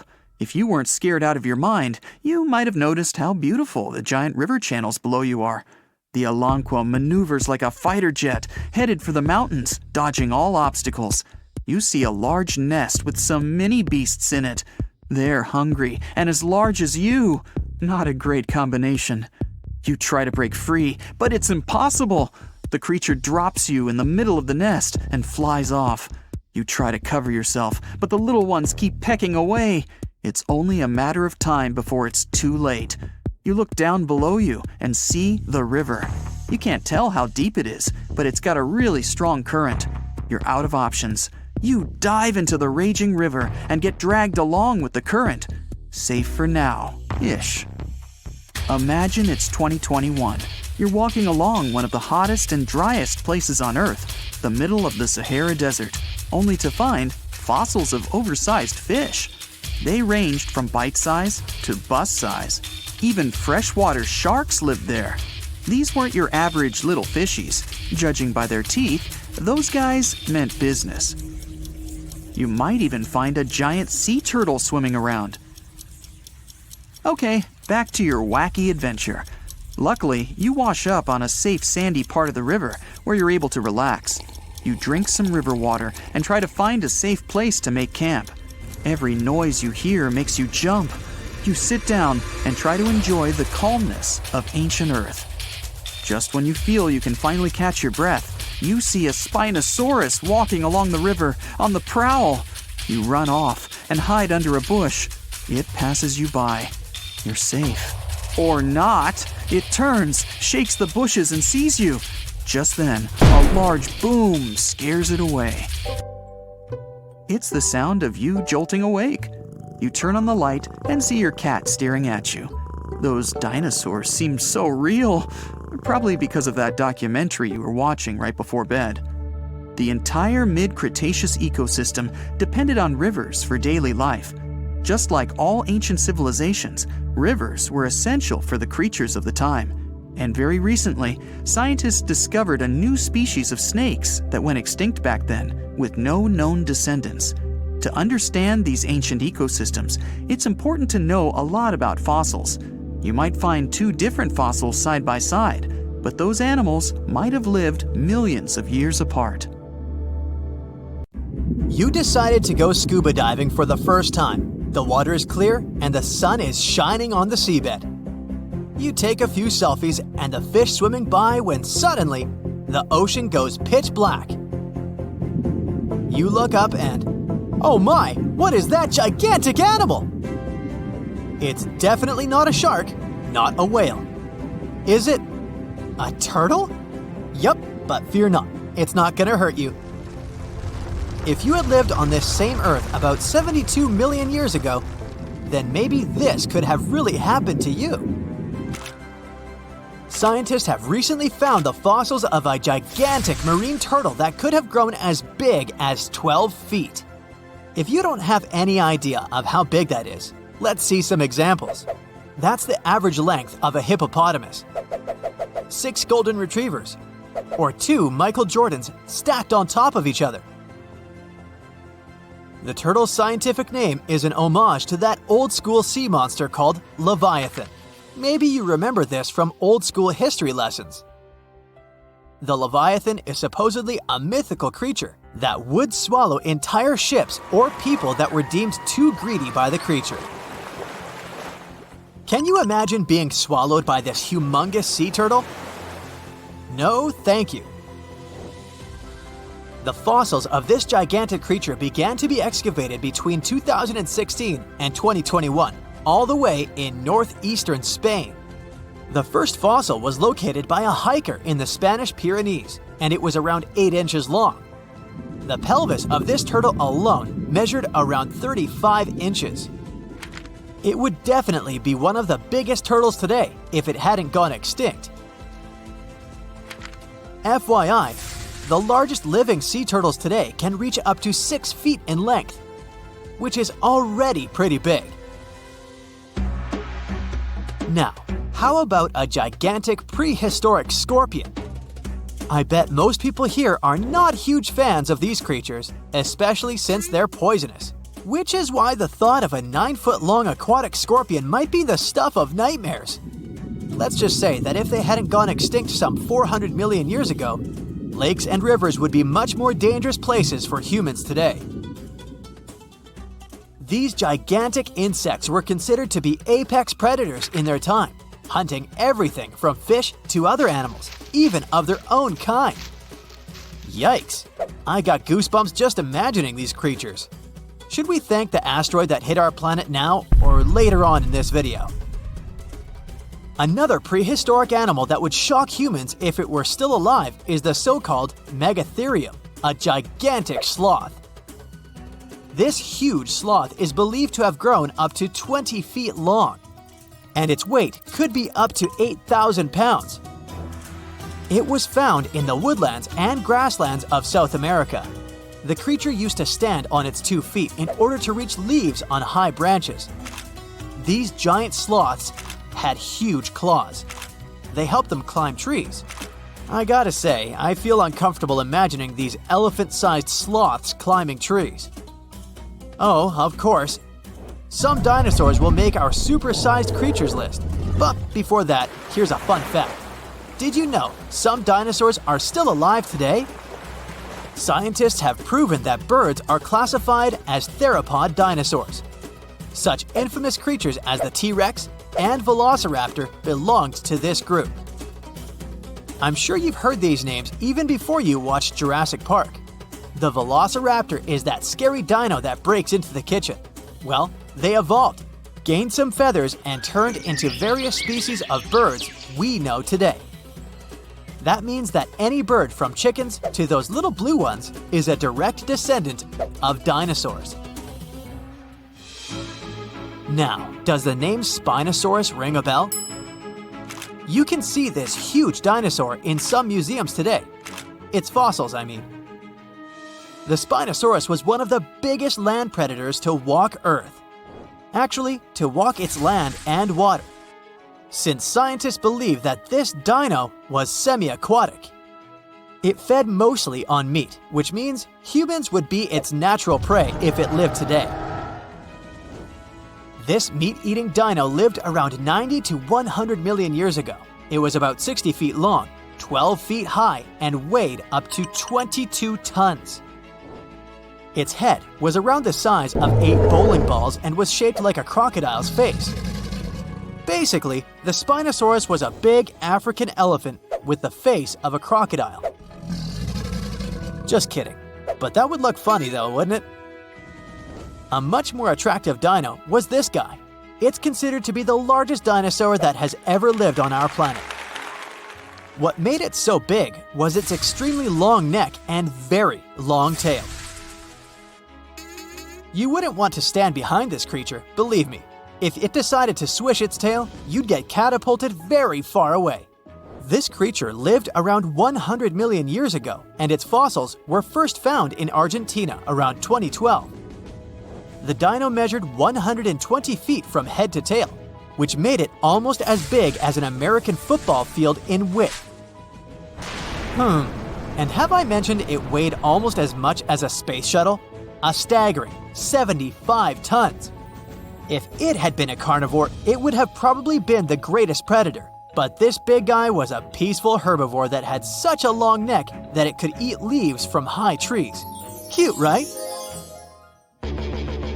We must also talk about the Shastasaurus. As the name suggests, this animal is popularly known as the Mount Shasta lizard. Even though it was a marine reptile and probably never set foot on the mountain itself, this dino was usually around 23 feet long, but there was a specific strand of this species that could get as big as 69 feet long, about the size of the great blue whale. This made it the biggest marine reptile to have ever lived. A fun fact about the Shastasaurus is that scientists believe it didn't even have teeth, which means it could only feed on soft-bodied prey, such as squid, for example. The next animal on our list is the blue whale. Believe it or not, the biggest living animal on Earth actually started small. These days, the average mature blue whale can reach up to 100 feet in length and weigh up to 200 tons. That's more or less the weight of 40 elephants put together, or 30 Tyrannosaurus rexes, or 2,670 average-sized people. Blue whales have to eat up to 50 million calories per day to support that body. That's the equivalent of 30,000 Big Macs. Just FYI. But blue whales weren't always this big. They actually evolved from a four-legged mammal that lived on Earth around 48 million years ago. Their ancestor was called Pakicetus, and it was only 6 feet long. Here's a fun fact. To be able to live in the water as one does today, the blue whale had to go through some intense adaptations. A blue whale can replace up to 80 to 90% of oxygen in its lungs each time it takes a breath. A human replaces only up to 15% for comparison. It allows these animals to dive for up to 1 hour at a time, down to a staggering depth of 330 feet. Elephants were bound to make the list.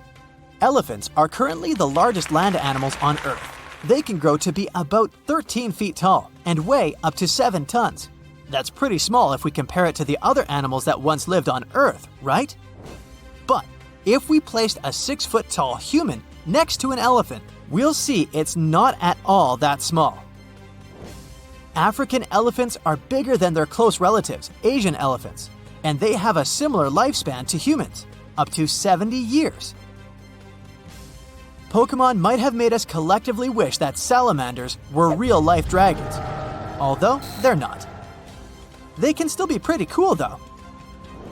There's a giant species of salamander that is known to be the largest living amphibian. They can grow to be as long as a regular-sized human, reaching up to 6 feet. I bet that wouldn't be a pleasant underwater encounter. Now, if Earth's history were a movie, we humans would only take up the last second of the end credits.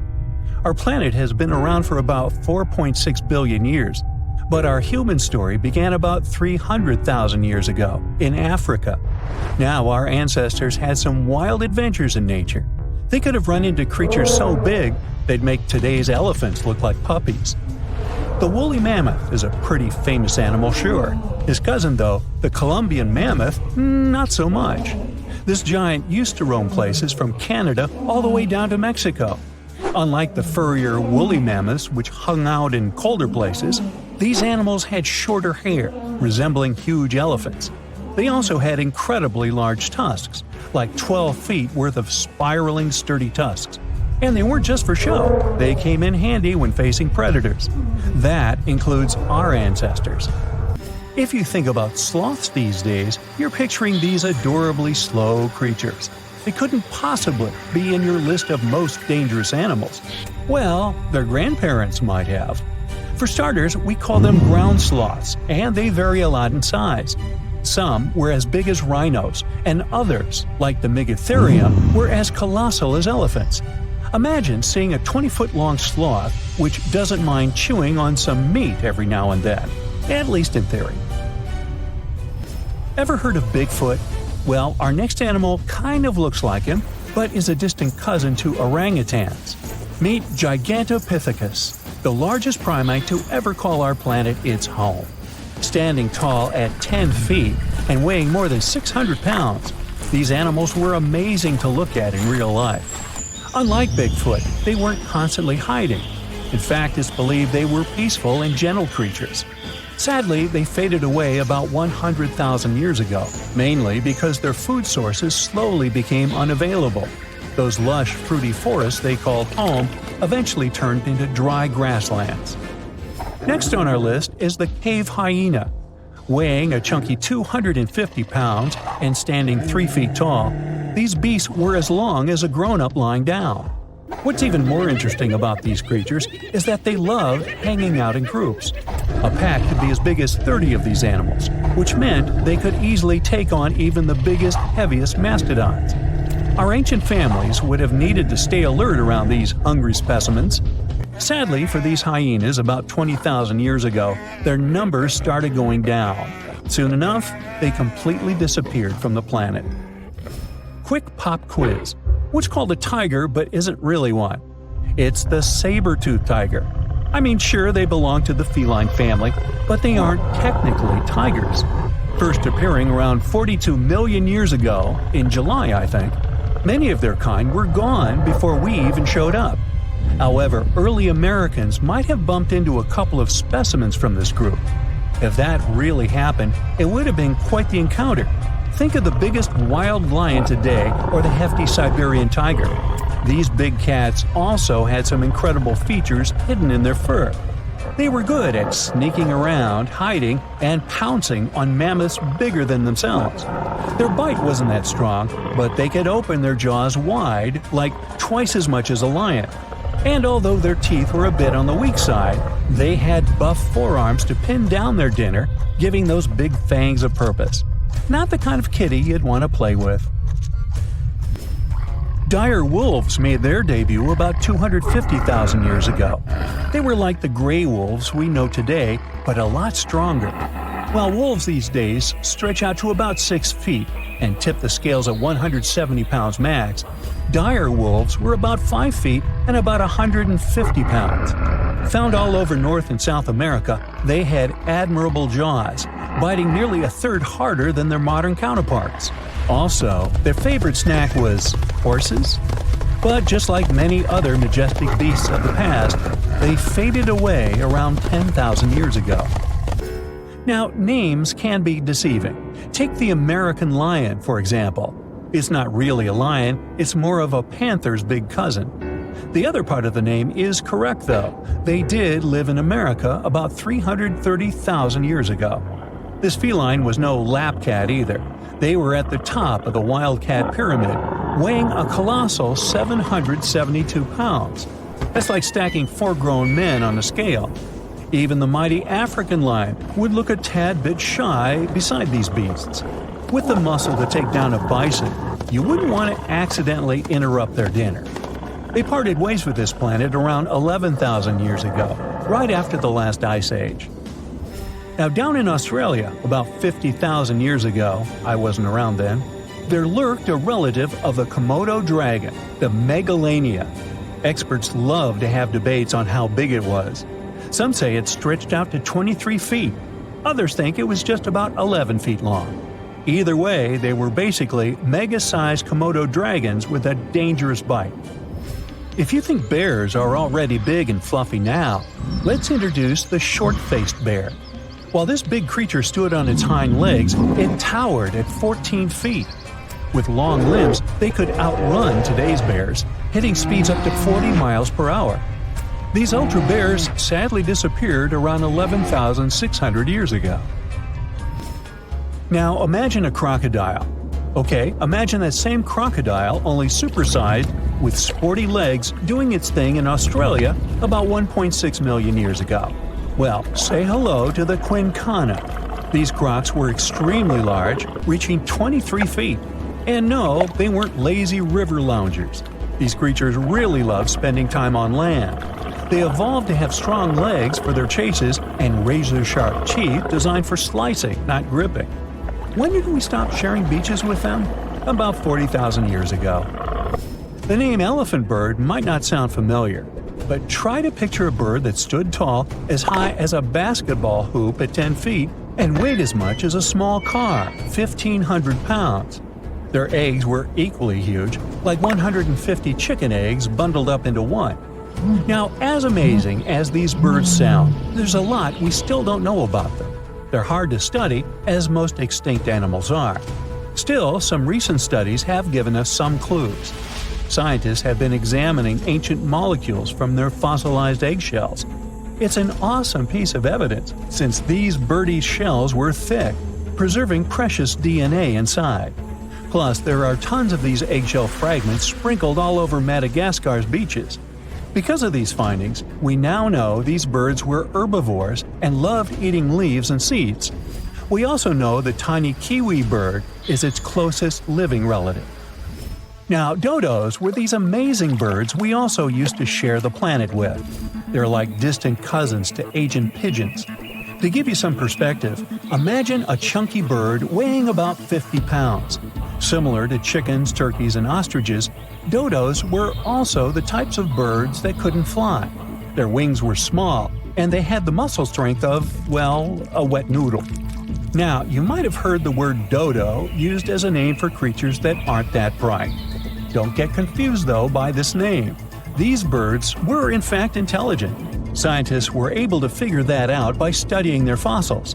It turns out that they were good at smelling stuff, unlike most birds that are all about the visuals. These creatures aren't around for us to study anymore, but that might change. One evolutionary biologist is on a mission to fully understand these amazing ancient birds. On that note, she revealed that the dodo's DNA has been completely sequenced. There are even talks about potentially bringing dodos back to life. They would make a nice addition to the lovely beaches of Mauritius, the place they used to call home many, many years ago.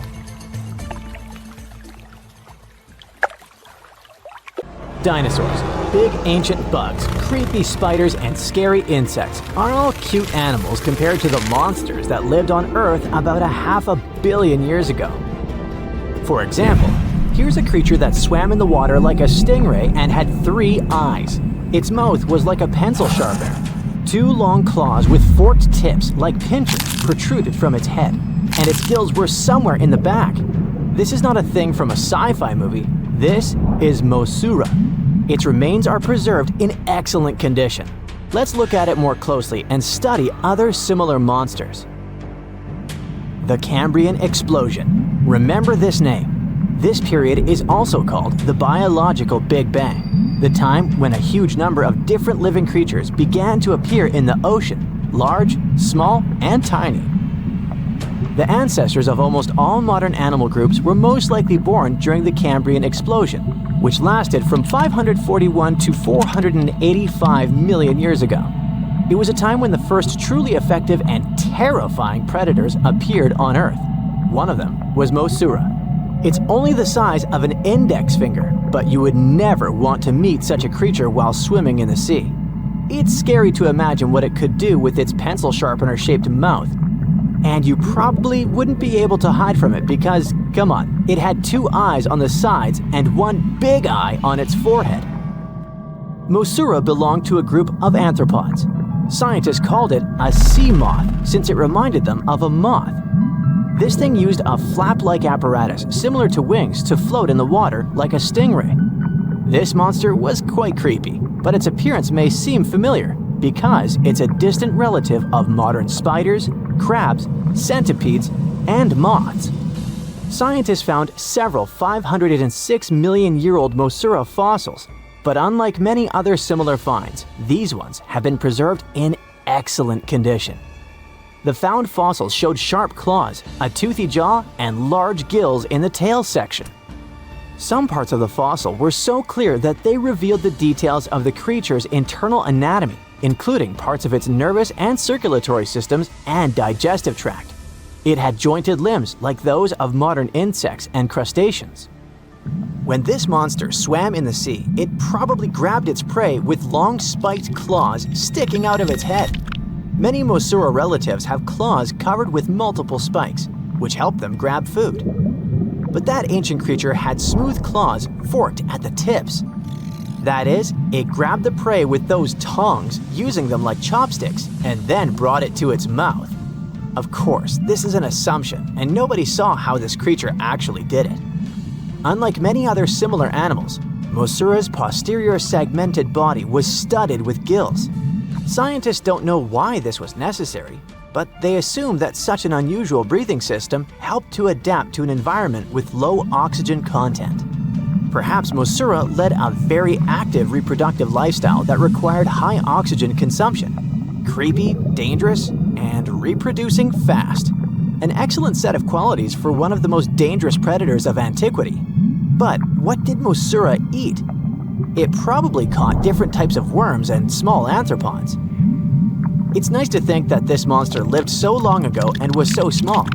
But what if this creature was the size of a shark and was swimming in the ocean these days? Perhaps it would become a dominant dweller and people would swim much less along the coast. Mosaura lived in the water but was discovered in the Burgess Shale Rock Formation in the Canadian Rockies.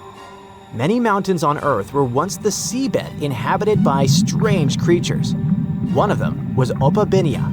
It had 5 eyes, a mouth facing backward, a long trunk and claws instead of a nose. Wait, what? It's too strange even for science fiction. even for outer space. In its eccentricity, Opabinia was perhaps the loneliest creature on Earth. Scientists couldn't find another species that would be similar to this individual until recently. Meet Utaurora. It seems to belong to the same species as Opabinia. Its inch-long body was divided into 14 to 15 furrows. Each of them ended in a pointed flap.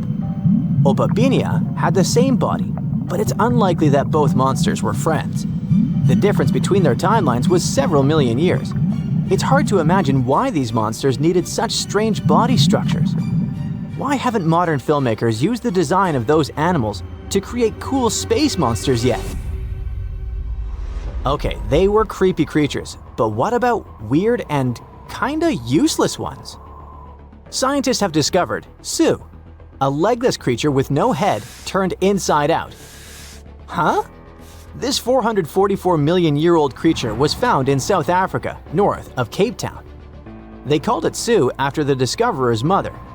In fact, it's some kind of new arthropod species that may have lived in low oxygen waters. This creature was turned inside out, and the outer shell with the legs and head was lost. Thanks to mineralization, muscles, tendons, and even Sue's intestines were preserved on the fossil. It's a great success to find such detailed remains of an ancient creature. However, scientists still can't determine the evolutionary history of this species. They're sure that it was a primitive marine arthropod. Okay, we can see that 500 million years ago, Earth was filled with creepy monsters, which fortunately are now extinct. But what about trees? Were they the same as we see now? Or was there something else? Something creepy? Oh yeah. Scientists have discovered a new kind of living organism similar to a tree or a mushroom. It was gigantic and had a very minimalistic design. Meet the Prototaxites. It's basically just a big stick with a round end poking out of the ground. It was smooth, didn't have the usual tree bark, and looked more like a mushroom without a cap. But scientists have recently found out that it wasn't a mushroom at all.